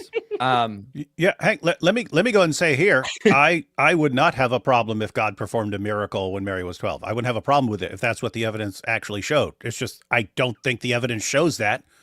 And Muslims keep saying that the evidence shows that, and I'm like, yeah, I don't see that anywhere. She'd still be a virgin. The evidence doesn't show it, but they keep pushing it. It's ridiculous. No, I mean, think about it. God could perform a miracle and make a baby have another baby. That's not telling you guys that it's okay to have. That's not telling you when it's okay to have sex and so on. It would just be a flat out miracle. That doesn't happen.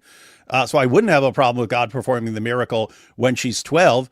I just don't see any evidence for that being the case. And you guys keep insisting, no, this is what you guys believe. No, that's not what we believe. Well, you're supposed to believe it because of all the sources. What sources? And then you guys say, look, it says 12 in the temple right here. This is the proof. And it's like, we'll keep reading. It says she's 16. And I was, oh, but this guy says that's okay. And where's the evidence for it? Because his argument was crap. Yeah. Well, I mean, they're trying to justify raping a 9-year-old. Okay. Mary was a virgin.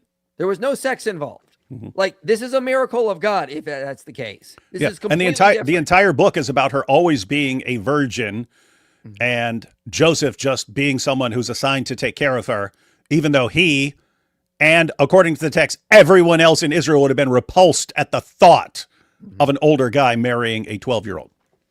Because remember, Jake quoted one scholar. Here, he's gonna summarize for us. So there you have it, folks.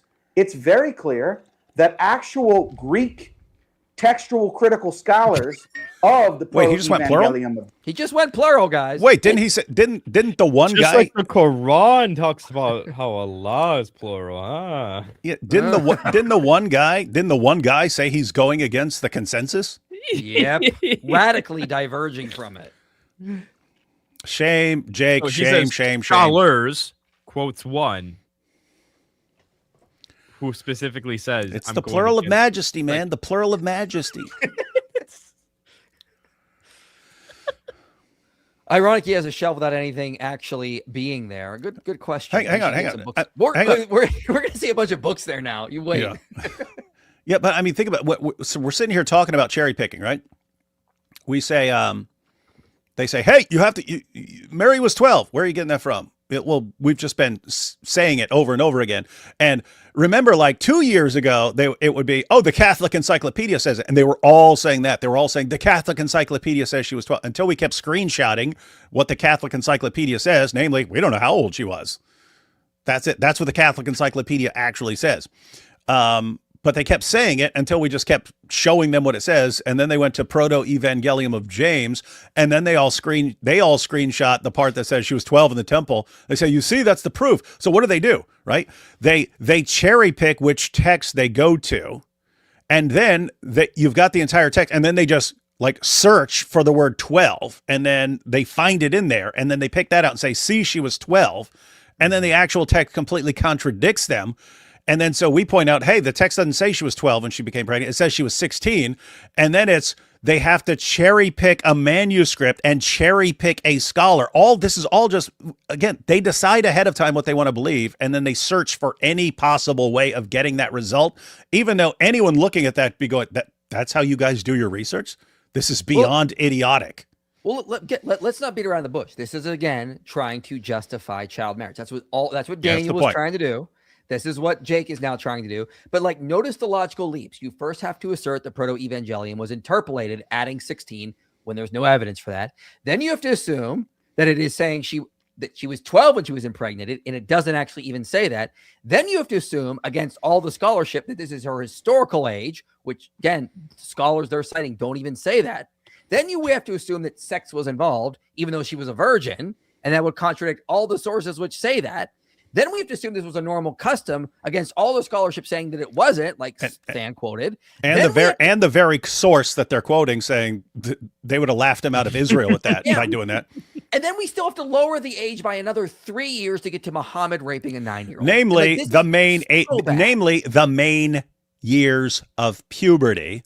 Mm-hmm. And then you've got Aisha in the Muslim sources being prepubescent, and the Quran allowing sex with prepubescent girls. And on top of all that, Daniel Haqiqatjou, the guy who's sort of bringing about this entire discussion, saying you can have sex with a 4-year-old, a 3-year-old, maybe an 11-month-old baby, as long as the parents are stupid enough to give you consent. And we're supposed to go, wow, powerful case. I guess it is okay to bang an 11-month-old baby. Well, I mean, if Jake wants to defend this, then let's set up a debate, Jake, on child marriage. You're throwing your hat into this ring, so let's defend this. Let's not beat around the bush. Hey. Let's just get right to the heart of this. Was Muhammad's marriage to Aisha immoral or not? I'll say it wasn't. You want to defend Muhammad. Bring your stuff. Jake's going to be at DebateCon. Jake's coming to DebateCon to debate me. Jake, you have the open invitation right there. I was just talking to James at Modern Day Debate. He says there's other debate events later this year. Jake wants to set it up there. We can do it and debate, and maybe he'll do better than Daniel. And he can defend Muhammad's marriage to Aisha.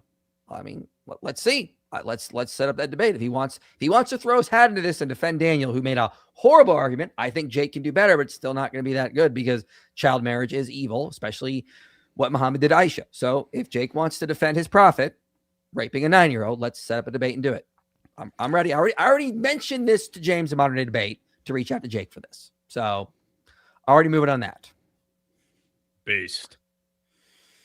Muslims say internal critiques need to accept all axioms. I believe that that the axioms of Islam contradict themselves, but attention spans are too short. Yeah, they don't understand how internal critiques works.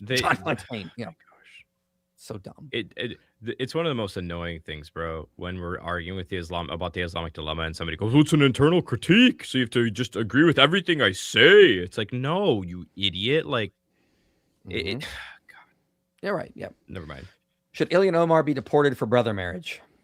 I don't know the legality of it all, though, so I can't comment on that. But it's still gross and disgusting. I don't know who this is, yeah. It's one of the congressmen. Up by you. She's in Minnesota. She's a congresswoman. Ugh. Where's her job? She a congresswoman in Minnesota married her brother? Yes. Yeah. Mike, would you accept and believe Minecraft is a good game if you were just given more evidence? Yes, absolutely. But that evidence doesn't exist. So, the 12 songs of Islam's. I'm dreaming of a white Momo, deck the halls with Israel's pagers. The 12 Days of Al-Zut, Lower IQ Drummer Boy, Frosty the Simon, I'll be in Mecca for Christmas, away in Diha Al-Kabi's manger. These are man, get these to AP. AP needs to make a Christmas album with all these right here. This is perfect. Guys, this is a serious show. It's not a place for all these off-color jokes. According to them, Mary got blown by Jibril, which would make Jesus the son of an angel. Didn't God deal with this kind of angel behavior long before? And I think you're referring to Genesis 6. Well, they're as far as that was actually the concern, right? So in the Quran, in Surah 66, it says that Allah says, she guarded her private parts and we blew therein to make her pregnant. But in Surah 19, it says Allah's spirit showed up in the form of a man. And so it's Allah's spirit doing this, which you would think of Allah's spirit being like, like we think of God's spirit or something like that. But no, they say this refers to the angel Gabriel. But the concern was, if the angel Gabriel is like blowing his own spirit or something in there, the Muslim scholars reason, well, then Jesus would be half angel. So he can't be half angel. Mm-hmm. So he needs to be completely human. Therefore, the angel Gabriel must have been there doing something else.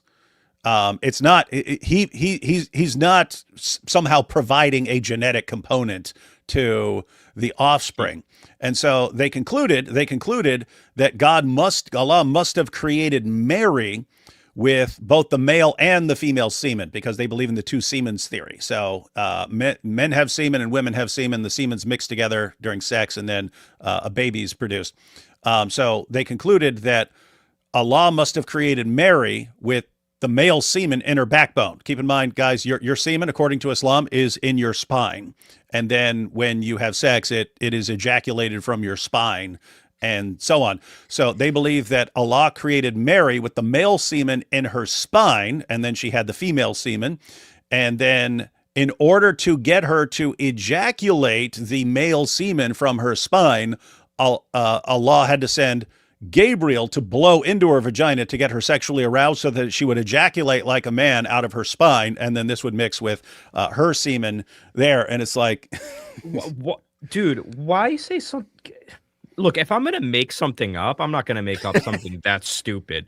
Like, why not just say that the angel, like, had sex with her and just used male DNA, like human male DNA? That seems like a way simpler thing to make. Like, this is evidence of how stupid, like, how made up. Never. I'm sorry. Does Islam technically believe Mary was a hermaphrodite then?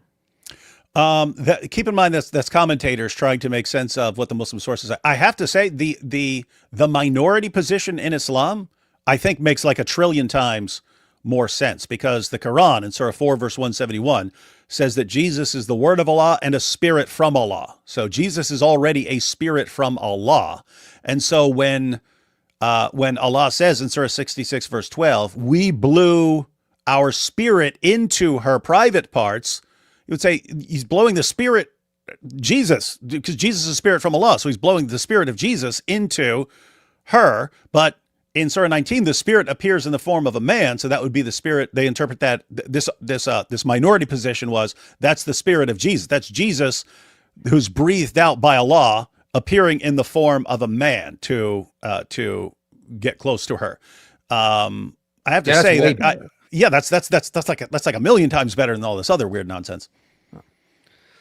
Jake only cherry picks and fakes clips. Very true. Very true. Hi, IP. I make apologetic videos in Korean. Recently, a famous Confucian scholar said that Thomas was better than the Gospels. Your videos helped me prepare a refutation video reaching 80,000 views, high in Korean standards. Pretty good. Excellent. Good Awesome, work, man. Good work. That's what the videos are for. Keep doing that kind of stuff. Absolutely good to hear that kind of stuff. So, all right, I'm going to get to some super chats in a bit. I'm going to get to Jake's second video because he made on us, because he was also defending cousin marriage, and he was using Sam Shamoon to help attack us. Wait, what? I'm not making. Yeah. So he made another video. Yeah, I was like stun locked. So he quotes a scholar. He's like, I'm going to go to actual researchers. And then his second video, I'm just going to go to Sam Shamoon. So ridiculous. Okay. So this is Sam responding to the debate between Andrew Wilson and Daniel Haqiqatjou. For his first cousins. So what are you going to do? You're saying God is degenerate? Okay. See, this is why this guy should shut up, stay in his lane. I have. In the New Testament world, they're no longer living in a fallen world. Now, real history. I'm going to give you an opportunity to stay in my channel. Quote a New Testament verse, a verse in the New Testament, where Paul or any other New Testament author says. Hold up, I'm going to back up a little bit. I forgot I wanted to play another part of this. I'm going to go back to 352. For his first cousins. So what are you going to do? You're saying. So now he's talking about Jacob when and Jacob Leah. fled, he went to Lebanon and married the daughters of Lebanon, two sisters who were his first cousins. So what are you going to do? You're saying God is degenerate? Okay. This is why this guy should shut up, stay in his lane. This is just that's stupid reasoning. You know, it's weird. He actually thinks like Muslims on this, right? He thinks like Muslims on this. If you are not commanded not to do something, then you can't say that there's a problem with it, right? But guess what? Like, so following this reasoning, I'm not commanded not to punch myself in the face right now. Therefore, I cannot say it's a bad idea and don't do it, right? Because I don't, that's just weird, right? If you gain knowledge, you're supposed to be seeking the good of people and the good of the world and people to be healthy. And so if you find out here are all the medical problems that first cousin marriage leads to. You're supposed to go, oh, we know that, so let's not do that. That's bad. That, as far as I can tell, that's what. Well, here's the thing. Jacob's the argument. marriage, God never commands Jacob to marry two women. That actually goes against the traditional reading of Leviticus 18:18, which is not marry a woman to her sister. I think it's actually using an idiom to say don't marry a woman and another. But even on the traditional reading, Jacob is going against what God wants and what he commands later in Leviticus 18:18. So not everything the patriarchs did God endorsed or was happy with. Noah getting drunk, Abraham trying to ditch Sarah in Egypt, Jacob tricking his brother. God works with people in their sinful states to bring about good, but that doesn't mean he ever endorses the sin. So this argument just simply doesn't work. Yeah, no, that's really bad. To be fair, Sam hates Andrew Wilson, so he's going to attack anything he says. He's going to attack any argument he uses, probably. Yeah, I know. They have a lot of beef between them. Yeah, so. Anepsios sun genis. Show me the verse in the New Testament where it says, do not marry your cousins. Anepsios, relative, or sun genis. Show that to me in the New Testament. Show me the verse where it says I can't punch myself in the face 50 times a day. Why are we going from historical critical scholarship to Sam Shamoon? And I mean, what's Jake saying? So is Jake on the defending first cousin marriage? Yes, he is. Too? Of course he is. He's got to defend Muhammad. Of course he is. I don't understand. I don't even understand. Like, why is this a hill to die on? Like, we insist on banging our cousins, man, and we don't care what it does to the IQs of the population. We don't care about all the awful genetic defects this leads to, because the recessive defective genes just build up and build up and build up until you get just nothing but problem after problem after problem. And then, hey, this is what we have to defend as a really good idea. I'm having a hard time accepting that Jake is actually defending child marriage. Child marriage? Yeah, I don't know why. I just. He is. He's defending child marriage and cousin marriage. Man. You have to. I mean, if you do not defend child marriage as a good idea, there went your prophet, because your prophet had sex with a 9-year-old girl when he was 54 years old, and the Quran allows marriage to, sex with, and divorce from prepubescent girls. And therefore, if you guys lose that, and the Quran says that Muhammad is a pattern of conduct, so you basically got a double whammy in the Quran. Allah says it, you can marry, have sex with, and divorce girls all before they reach puberty and pass them on.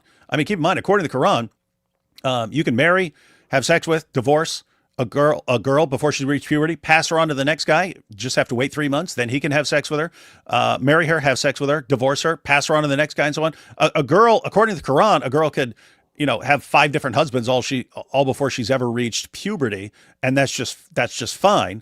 But on top of that, you've got the Quran, Surah 33, verse 21, which says Muhammad is a beautiful pattern of conduct for Muslims. And so, okay, your beautiful pattern of conduct had sex with a prepubescent 9-year-old girl. And so basically, if we win the child marriage debates, Allah and Muhammad are garbage. So they know that. So that's why they're dying on this hill right now.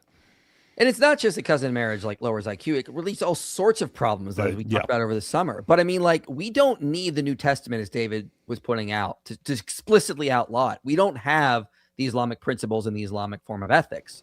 The New Testament teaches a form of virtue ethics. It teaches us certain virtues to obtain. I did a whole video on this a couple years ago called Christian Virtue Ethics. It teaches us certain virtues to obtain, and then we have to go out and figure out what that is. Christianity also teaches the 2-book concept, the book of scripture and the book of nature. We're allowed to get information from nature to help us determine what is the most virtuous thing to do. And our ecclesiology, as even this study points out, has led to cousin marriage being outlawed. They were reasoning, and they even cited legislation. They even used the book of Leviticus. They extrapolated from it to say, yeah, we probably shouldn't even be doing this, because they probably saw the negative effects of it and said, yeah, this should probably stop. So we're not in the same situation the Muslims are in terms of interpreting ethics, rules. We can say, all right, the Bible teaches us to be loving, to care for people. How do we do that? Well, nature teaches that child marriage is harmful. nature teaches that first cousin marriage is harmful. I guess we should stop doing that. That's not going to be the most virtuous thing to do. We don't need a giant hadith collection of everything the prophet said and did to know what to do, as if he's laying down the perfect system ever when he most clearly is not, allowing for cousin marriage, child marriage, polygamy, drinking of camel urine. I mean, all sorts of nonsense. We're in a much better position. Taken piss before? You've ever taken piss before, Mike? No, I have not. Especially camel piss. But I mean, like, this is the problem. This is what you're going to see from Jake in the clips I have from his video. He's just assuming Islamic principles, Islamic understanding of ethics, Islamic understanding of jurisprudence, legality, whatever you want to call it, and then assuming that's how Christians have to view this kind of stuff. And we don't. That's just not how this works. That's not how it's ever been. Like if you're going to attack Christianity, stop straw manning it by assuming we have the same outlook. And again, if you go to the churches, like the major churches, the Orthodox Church, the Catholic Church, the Protestant churches, except for maybe some fundamentalist churches, none of them are going to allow cousin marriage. I don't know of one pastor in America, like in the most low church I can think of, evangelical, Baptist, the most low church, are going to allow first cousin marriage. They're just not going to allow it in today's day and age. Why? Because we're allowed to use what science shows us to reason to what to do. We're allowed to use science to know what is harmful and what to stop. Pretty simple stuff there. So let's get to some of Jake's arguments here. He's going to try to respond to us and specifically me, so I'm going to address these real fast. 5 daughters of Zelophehad to marry their first cousins. Never. Now, this is referring to a passage in Numbers 36 where God did allow first cousin marriage in one very specific form under the Old Covenant. Rescinded. Yeah. So here's the thing about this. Okay, so once again, this actually doesn't deal with Andrew Wilson's argument, because Andrew Wilson was debating which is better. In generations of cousin marriage is not good. In that passage, God actually says, I think it's like Numbers 36. He says he wants the daughters to marry within the clan, which can include second cousins, extended family. He doesn't actually say you have to marry first cousins. Now, he doesn't include that. I'll allow that. But he only allows it in this very specific aspect where a guy has only daughters, no sons. So the inheritance needs to stay within the clan, specifically within also the tribe. That is of Manasseh is what I believe it is. So, yeah, it doesn't actually directly say that, but he only allows it for Israelites living in Canaan who have a connection to inheritance land. And the guy can only have daughters and no sons. So there's a very, very specific time and requirement to even allow such a thing. And that's not going to allow for the generations, the compounding of cousin marriage, which leads to lower IQs and negative effects. So Wilson wasn't arguing that it's necessarily immoral. And we would agree it's not necessarily immoral, but we would still say compounding it is just bad for human society. Did you hear that? Michael just said that cousin marriage is not necessarily immoral. And why? Because he had to come to that admission by the fact that his God in the Old Testament allows it, permits it. But notice in the example Mike's using from Numbers 36, he says God allowed it on only one specific occasion. No, that's a distortion, Michael. Your God allowed it permanently from the beginning of time until the end of times, never prohibited it, never condemned it on this specific instance. It's not that he just allowed it on one instance. He always allowed it, but he commanded it on one specific instance. You see the difference, Mike? He proceeds to give an eighth. Again, he's reading the Bible like a fundamentalist. Yep. Oh, if it doesn't ever outlaw, therefore it's okay. Like, this is Islamic principles trying to be forced into Christianity. Again, the Bible's not the only authority in Christianity. Even if you go to what the reformers were saying, like Martin Luther, pushing things like sola scriptura, sola fide, they were not saying the Bible is the only authority. Jake seems to think that. They're saying it's the only authority that is necessary to teach the faith. But there's other authorities like our ecclesiology, magisteriums, and Christianity was very clear. It did outlaw cousin marriage. So there are other authorities in Christianity we can appeal to for that. No, and I mean, just think about the reasoning here. Like, let's suppose I have heart disease or something like that. Oh, do I go to well, where are you commanded to go to the doctor to deal with your heart disease and blah, blah? Like, I don't know. I mean, God gave me a brain to think. and to reason through these things and to see what's best and to pursue what's best and not what leads to horrible, horrible problems. It's weird stuff, man. What were you going to say, Than?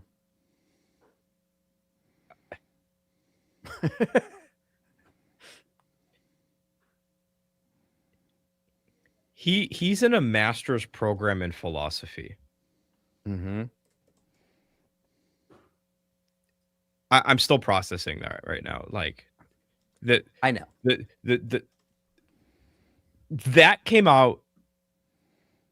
I'm actually stressed out. Like, well, I mean, like it's ridiculous. Like this is not the same in Islam. Like in Islam, it's you have to submit to all the decisions of the Prophet. He's an excellent moral example, and he's setting the moral standard for humanity in all time. Like he's an excellent moral example for humanity. The Quran is moral guidance for humanity.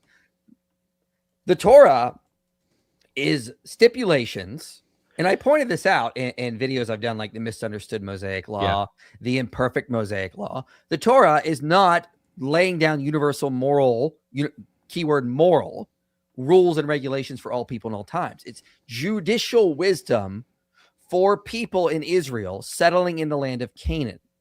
It's culture. John Walton will say it's culturally situated judicial wisdom. So this is just completely different here. It's culturally situated judicial wisdom. And the other important thing that I pointed out in the imperfect Mosaic law, as we see in the Bible, the Mosaic law, the Torah, was not the end all be all. Yeah. That's important. Jesus says the law of divorce was given because your hearts were hard. Parts of the Torah were there, not because that's what God actually wanted, because he's working with a stiff-necked people. Divorce, slavery, other issues as well. And in fact, this whole issue of this cousin marriage thing only comes out because the daughters of this guy request it. So what initiates this is not even something coming from like top down, it's bottom up thing. And it's specifically having to deal with only an issue about inheritance and money staying within a clan. It's not a moral issue. It's a legality thing. Therefore, of course, we wouldn't say this is a law for all people in all times. It doesn't compare to what the Quran is or what the Hadith is doing, for example. Yeah, let me go ahead and point out where the New Testament says don't marry your first cousins and don't have sex with children. Because, I mean, keep in mind, following Sam's reasoning, where's the New Testament say don't have sex with a child? Yeah. Right? First Thessalonians 5:15. Make sure that nobody pays back wrong for wrong, but always strive to do what is good for each other and for everyone else. Is it good for each other and for everyone else to marry your first cousins for generation after generation? No, it's bad. So should you be promoting that and defending that? No. Is it good for each other and for everyone else for grown men to be having sex with little girls? No, it's bad. So don't do it. Galatians 6:10. Therefore, as we have opportunity, let us do good to all people, especially to those who belong to the family of believers. Let us do good to all people. Is it good to promote sex with children, knowing what the medical problems that leads to, and first cousin marriage, and knowing that all the problems that leads to? No, that would not be good. That would be bad. Therefore, you should be what? Do good to all people. Well, guess what? If you're focusing on all people, namely the people that this would affect, the offspring and so on, you should have them in mind and make good, wise choices. Yeah. And then the most basic of the basic, so in everything, do to others what you would have them do to you. This sums up the law and the prophets. There we go. Do I want my parents being first cousins and giving me a bunch of genetic defects? No. Therefore, I should be against that for other people as well. So I think it's entirely biblical to condemn first cousin marriage and child marriage. Yeah, this is just one of those things where it's like the argument is so stupid for so many different reasons that I'm like, you're stun locked because you're like, I don't even know where to start. Exactly. You guys kind of narrowed things out a little bit, right? Because he like points out, it's like, well, Mike said it's not necessarily wrong, and it's like, you're a philosopher, like you should know ethics enough to know that that's not the concession you're acting like it is. it's ridiculous, man. Like, well, I mean, just compared to divorce, I would say divorce is not necessarily immoral. But if a society was practicing high levels of divorce, that is going to be bad. There are reasons to have divorce at times. Divorce is not necessarily immoral. But that doesn't mean it's a good thing to constantly keep doing it. Like, you gotta, so this is just basic ethics 101. And Jake is again taking this fundamentalist Islamic approach and applying it to Christianity as if we don't have ecclesiology, if we don't have magisteriums, as if we don't have brains. We don't have brains. If we brains don't have and common sense and tons of medical knowledge and so on. It's as if like the New Testament doesn't record different groups of Jewish people debating about what the spirit of the text means and how to practice Torah. Mm-hmm. And again, going on what David was said, do unto others as if you would have them do to you. How do we know what to do? How do we know how to do good to people? Science. That's a big way to help with that. Because we can go and study. Oh, look, cousin marriage is really harmful. Child marriage is harmful. I guess we should stop doing that because that's going to cause unnecessary harm. Good thing Christianity is not like Islam, where you're locked into whatever this 7th century caravan robber said. We have the two books, the book of Scripture and the book of nature. Nature helps us better understand Scripture. Scripture helps us better understand nature. We're in a much better position. Thank God. This is why all the moral progress comes out of the Christian West. And Islam leads to more violence, discrimination, child marriage, even wife beating, as the studies show. No, I mean, think about that. Think about the problem with their reasoning. It's like, if you do not have a specific command from God telling you not to do something, you should be fine with it. Okay, well, I don't have if I read the Quran and I don't have a specific command not to torture old ladies for fun, that means it's fine, right? I mean, I expect people to be able to reason through this, but I mean, notice the difference there between that and Christianity. You actually have to think, and Islam is rule-based, and Sam just showed that his thinking is rule-based. I have to have a rule commanded by God. Other than that, I can't say anything's wrong with it. Christianity is actually principle-based. Here's a principle, and that principle can be used in all kinds of different situations. Hey, I don't know what I'm supposed to do in this situation. Well, think. Would you want someone to do that to you? No. Okay, well, don't do that. Hey, should I take this guy's stuff? You don't even need the command, don't steal. You don't need that command if you have do unto others as you would have them do unto you. It's like, would I want someone stealing from me? No. Okay, then don't steal. And that's why Jesus says this sums up the law and the prophets, right? Yep. That's the principle there. But I mean, think, hey, should a 54-year-old man be having sex with a prepubescent 9-year-old girl? Gosh, if I don't have a specific command, what do I do? What do I do? Oh, wait a minute. If I was a prepubescent 9-year-old girl, would I want some creepy, old, Heaven's Gate looking sick pervert spreading my legs and having sex with? No, I would not. Okay, therefore, don't do that to some 9-year-old girl. Not to mention Jesus, saying if you cause one of these little ones to stumble, let a millstone be hung around your neck. Wow. Here's the last clip I'm going to play. Here's him taking something out of context we did over the summer with Chris at Speaker's Corner.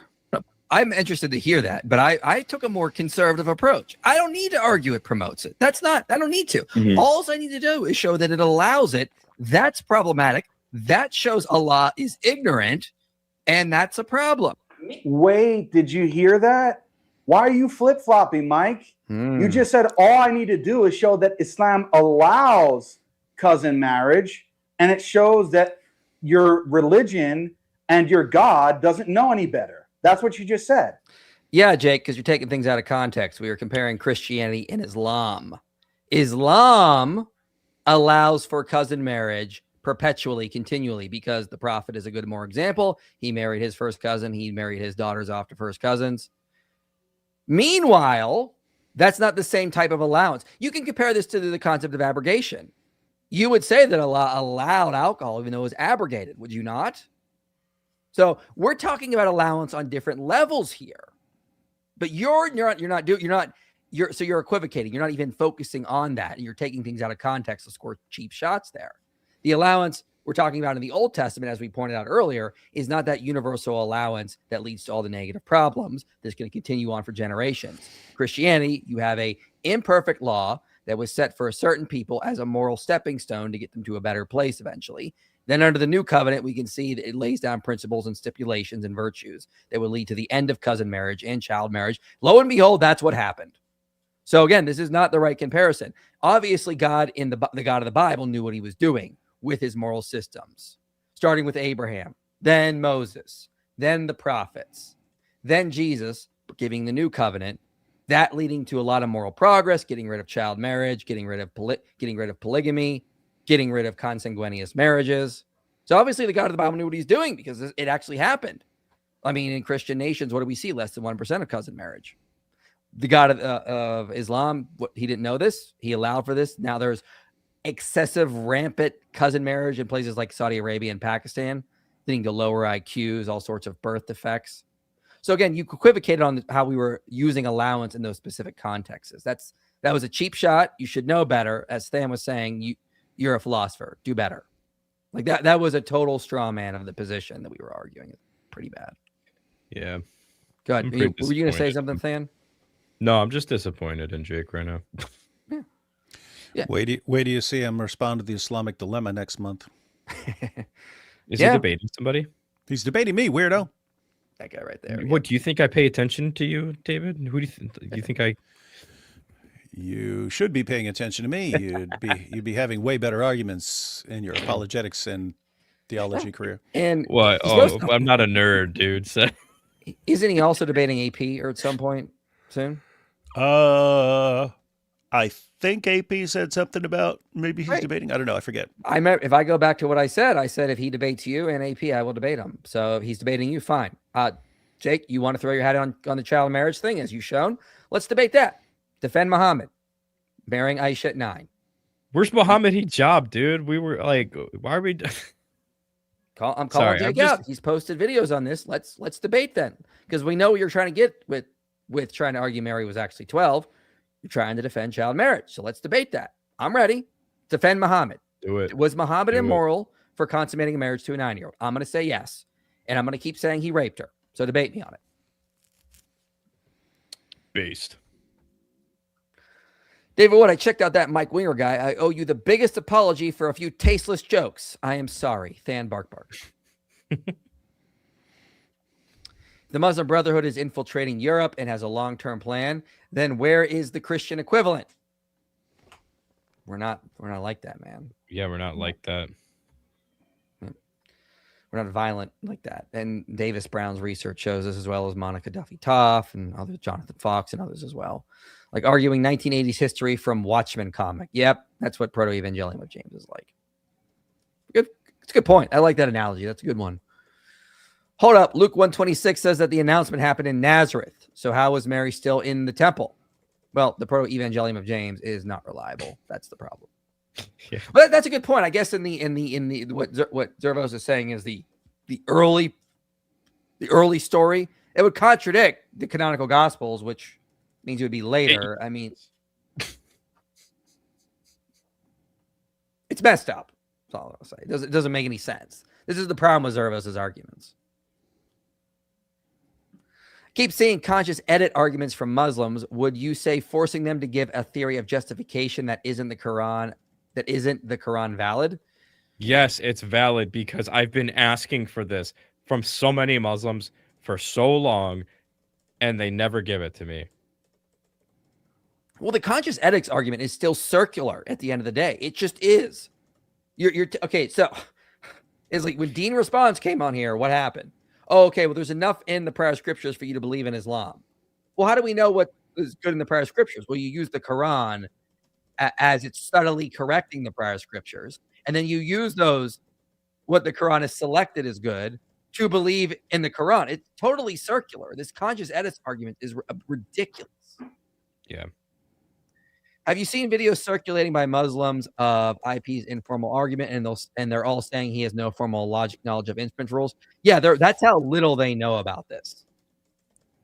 That was on God Logic. I really want to see that. That was on God Logic. Someone wanted a syllogism, so I just threw one roughly together, and I even said this is not a rigorous one. This is just me giving you kind of the rough outline of the argument. Oh, so that's the context too? Yeah, I was on God Logic channel. That is the dumbest. That's how dumb they are. What do you want? This is the dumbest thing ever. Okay, you go up to any philosopher and you go, "Hey, by the way, right now, give me a valid deductive argument. I want it to be in a hypothetical syllogism form, by the way, or something like that." You're not going to find a single philosopher that's going to be able to do that the first try on the spot. They're going to be like, "Yeah, man, this is the rough go. We'll make it valid at some point." Exactly. I even said I'm not giving you a rigorous thing. Then he said the argument was invalid, and then didn't tell me how or why. He just giggled till God Logic kicked him off. Yeah, Like, of course. But Muslims, what do? The Dawa bros, they see confidence and they go, "Oh, he must have done something super smart," not realizing he didn't do anything. And Christians have been pointing out on X that clip doesn't say what they think it does, but they'd have no clue. That's how dumb they are. Like, but of course, they still can't refute the clear Quran dilemma, so they have to resort to this character assassination stuff because they have nothing else. This is how bad how bad of the situation they are in. Yeah. Next, just did David Wood's trans fat ram it down video. Oh, should have done that during Ramadan, man. Ram it down month. They cry because it hurts their ears. Very true. Very true. Do you guys believe the Proto-Evangelium of James is a legit source of information? No, because I believe it states Mary was 14 to 16 when she was pregnant. No, I don't believe it's legit at all. I would only take it as a legit source of information about some beliefs that were circulating in the second century. And is it possible that some of the, some certain traditions, like the name of her parents, were actually based, were actually passed down or something like that? Could be, but it's just you don't know. It's a really late source, and it's pretty apologetically motivated for a particular Mariology. Yeah, that's the book is about, because keep in mind, everyone would be wondering when you have the canonical Gospels, everyone would be wondering, okay, so she's a virgin when she has Jesus, but she's married. Why isn't Joseph going to have sex with her then? Why isn't she going to have more kids? And so if you really want her to be a perpetual virgin, you need more of a story. And so they were doing that. And so that's a situation where you're kind of writing for an apologetic agenda and so on like that. And we would take that into account, thinking, okay, maybe not trust this very much. Have you read Why the Arab World Turned Away from Science by Hillel Ofek in the New Atlantis? Explains a ton about why Islam went from bad to sort of good to a very bad for the last 1,000 years. I'd be interested in checking that out, but I know why just from reading their sources, because you see it happen over and over again in their sources. Yeah, there's a book I have back here called The Rise of Early Modern Science by Toby E. Huff. Here it is. He kind of explains that as well, and I've cited this. I'll check this article out. I'm wondering if this guy's actually an historian, because I try to rely more on historians, but I'll still check it out. How's Islam trying to deny child marriage verse fundamentally different from Christians trying to deny Amalek child slaughter verses? Oh, well, this is quite easy. In both cases, the Christians are appealing to context. Yes. We're appealing to context of the source and going in, and we're not trying to make the verses say something they're not. In the Amalek story, for example, you have Samuel go up to the king Agag, and say, as you have made women childless, so shall your mother be childless. Okay, well, if the earlier verse meant all the Amaleks were killed, all the Amalekites were killed, why is his mother still alive? Yeah. And this is what scholars have pointed out. This is high geographic hyperbole. We're appealing to cultural context. We're appealing to the context of the actual text to show this. Hey, on the issue of science, I said I know it basically just from reading their sources. This is a good one. So the Quran says, Surah 67 verse 5, that stars are missiles that Allah uses to shoot demons. But you have in Bukhari, you have a comment by Muhammad's companion, because it also says the stars are for like signs and so on. But anyway, he comments in Bukhari, again, there's a companion to Muhammad. It says, Abu Qatada, mentioning Allah's saying, and we have adorned the nearest heaven with lamps, said, the creation of these stars is for three purposes, i.e. as decoration of the sky, as missiles to hit the devils, and as signs to guide travelers. So, if anybody tries to find a different interpretation, he is mistaken and just wastes his efforts and troubles himself with what is beyond his limited knowledge. In other words, Allah tells you three things the stars are for. If you try to figure out anything else, you are wasting your time. You cannot go beyond what you've been told, explicitly told by Allah. That's the mindset. If Allah hasn't told you something, you have no business. Whereas, Christianity led to the scientific revolution because, hey, the universe is created by a rational agent. We're created in his image. And therefore, we're the sorts of beings that can figure it out. And the more we learn, the more we are like connecting with the mind of God. That's a good point. Yeah. P1, if Minecraft has mods to make it whatever game you want, then it's a good game.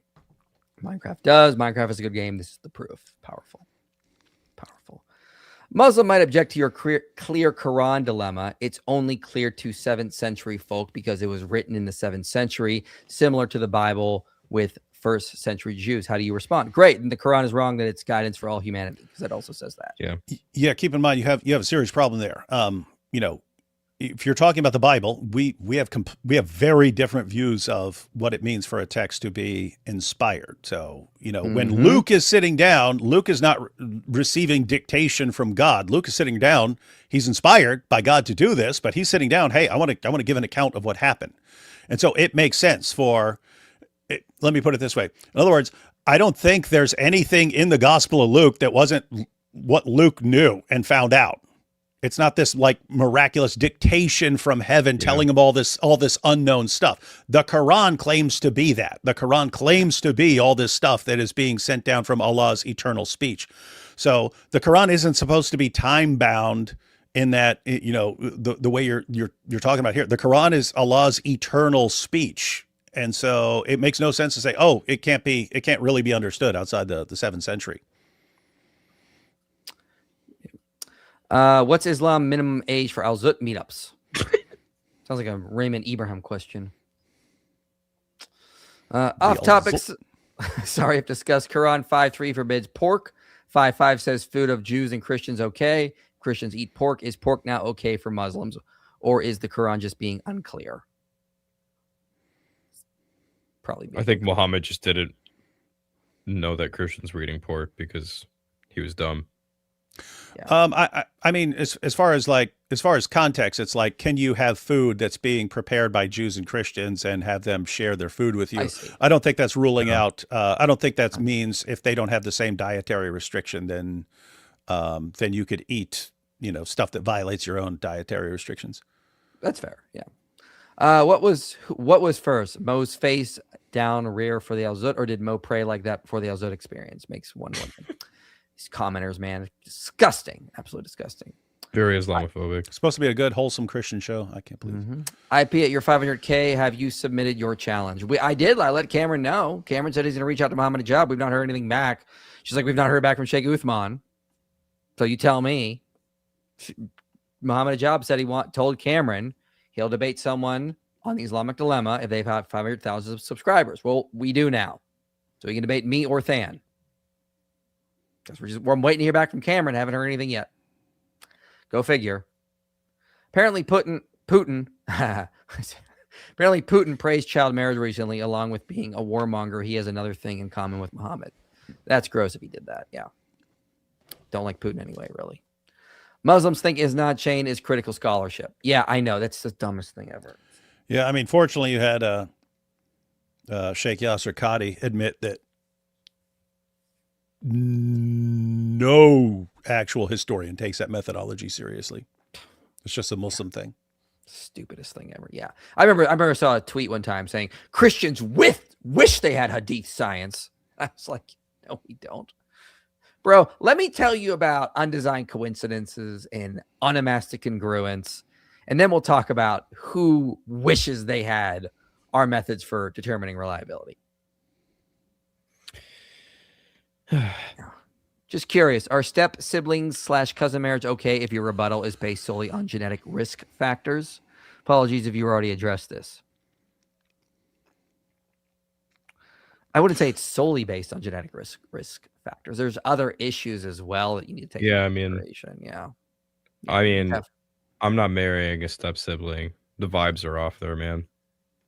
Vibes are off, man. Exactly. Well said. And, you can't really say that, Than, because God never said you can judge based on vibes. So, sorry. The Warner, if the Illuminati is your first cousin, it's okay. Good so point. Gross. Merry Christmas, guys, and God bless. On a side note, Ahmed's marriage with Aisha is one of, if not the main cause of Islamic apostasy before the dilemma. Yeah, absolutely. That's why we push that stuff. Yeah, that's why we pushed it. Not in the Zut sense, but that's why we pushed it. Yep. We keep pushing more stuff. We Not in got the a Zut sense. fun 2026. Got some stuff we're working on already. Yeah, 2026. 2026 is going to make Muslims look back to 2025 like it was the good old days. They'll be longing for, why couldn't things be more like 2025 when we were just getting humiliated left and right, but it wasn't this bad. Mm-hmm. How do you keep doing this? I would have stopped a long time ago just from how frustrated these arguments make me because we need to address this stuff. We're still out here doing evangelism and telling people to come to Christianity. So we're going to keep doing that. And if Muslims want to set up like softballs like Jake did, I'm fine, hitting that out of the park. Come on, it's ridiculous. How did Noah's family of 8 prevent generations of inbreeding to repopulate the earth after the flood? Well, I mean, my argument, if you go back and watch my Genesis 1 to 11 series, is that it was a regional flood. So that's how. The young Earth response is that the human genetics in that time were much more pristine and better off, that God could allow that those kinds of marriages. And then as it's time spread out, you have to move away from this kind of stuff. Yeah. So in other words, mutations occur over time. So if there hasn't been much time, then you don't have nearly as many mutations, and it's not as harmful. Best answer I've heard to biblical cuz marriage. Thanks. Yeah, you're welcome. Glad to help. Any advice on engaging Muslims when Ashari, Athari, Mutazili, I think that's how you say that, on Allah's shift mid-discussion, especially at Speaker's Corner? The majority submit first and think second. Tips for breaking through that. I've not seen that directly, so I don't know what say, David. I would just call it out if you see them shifting their positions and so on. Just call it. Say, hey, whoa. You were just maintaining this position. Now you're switching in response to our discussion. Yeah, just call stuff out like that when you see it. Yeah, I need to get better at doing that too. Even if granting Mary was 12 when married and pregnant, she remained a virgin. It doesn't support defiling children. Yep. Yeah, exactly. Like, this is the best they can do. Like, even if they're somehow right about her age, it does not support defiling children. Absolutely. Did you see Alex O'Connor's new Christmas video? I did not. Gosh. Kind of unrelated, but I've been fascinated with Mark 14:51-52. Who did early believers think the man was? Also, thank you guys for what you do. Keep it up. Is this Jesus before Caiaphas? No. This is the naked man who ran away because he was wearing a thin linen cloth. I don't know. I can't remember who early Christian said, but John Bergsma's got an interesting take on this, is that it may have been someone from an Essene community that started following Jesus, because it was common for the Essenes to wear just one piece of linen as their clothes. And this guy had on one piece of linen that they pulled off and he ran away naked. So so it actually fits with the culture of the time. There's one thing there that helps reliability, but also it may have just been an Essene who was with the Essenes, and then he started following Jesus, and then that's his story. Some people think it could be John Mark. I've heard some people say. I always thought that since literally the first time I read it, was like, oh, this is obviously Mark just pointing himself, like his tiny connection to all of this. Yeah, could be John Mark. I actually don't think John Mark is the author of Mark. I think it's a different Mark. I think this is the Mark that followed Peter, came later, because Papias says that Mark neither heard the Lord nor was with him, but followed Peter. That's what Papias says. So I think it might be referring to a different Mark, but that's a different topic. Young Muslims debating you end up like Forrest Jr. Very good. Yeah. Another live call stream tomorrow, by the way. So be sure to come back. Are you going to be there? Is Nick going to be there with you? Yeah. Maybe we have an air conditioning company coming tomorrow to modify a bunch of stuff in our house. So I may have to be supervising that, or it might be super loud. I might not even be in here. It's going to be a mess, basically.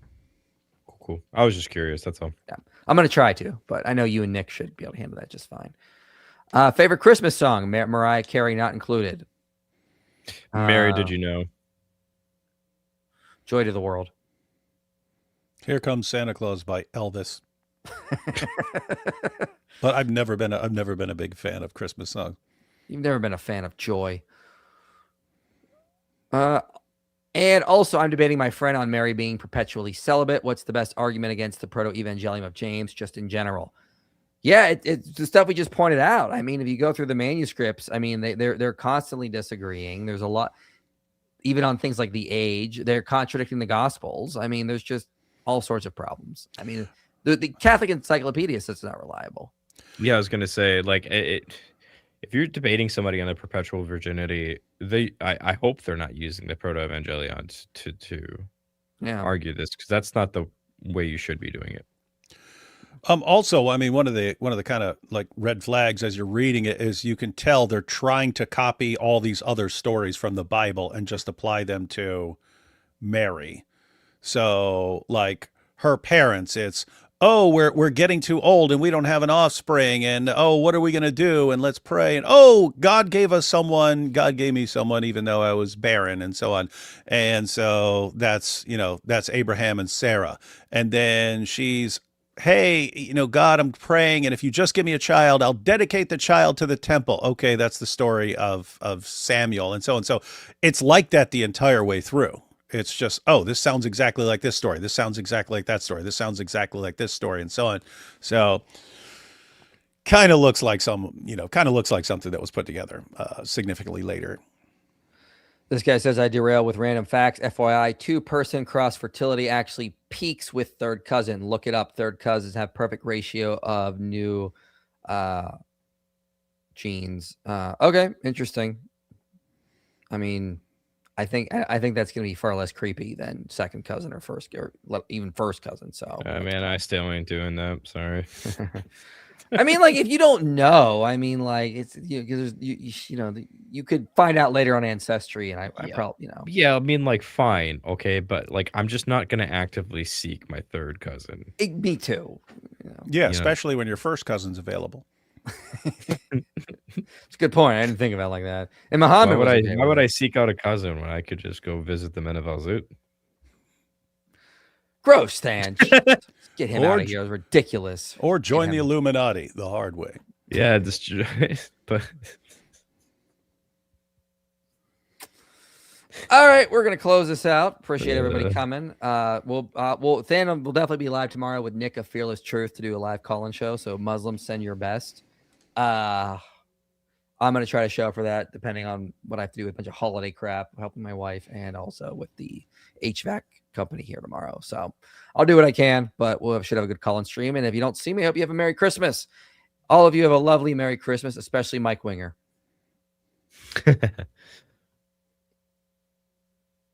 Peace. You made it to the end of this video, which means this message matters to you. If you want to see more content like this reaching people for Christ, you can help make it happen. Your support makes these videos possible. Click the link below and donate today. And if you want to go even deeper, consider joining our Patreon community. You'll get early access to videos, behind-the-scenes content, and a place to connect with others passionate about this mission.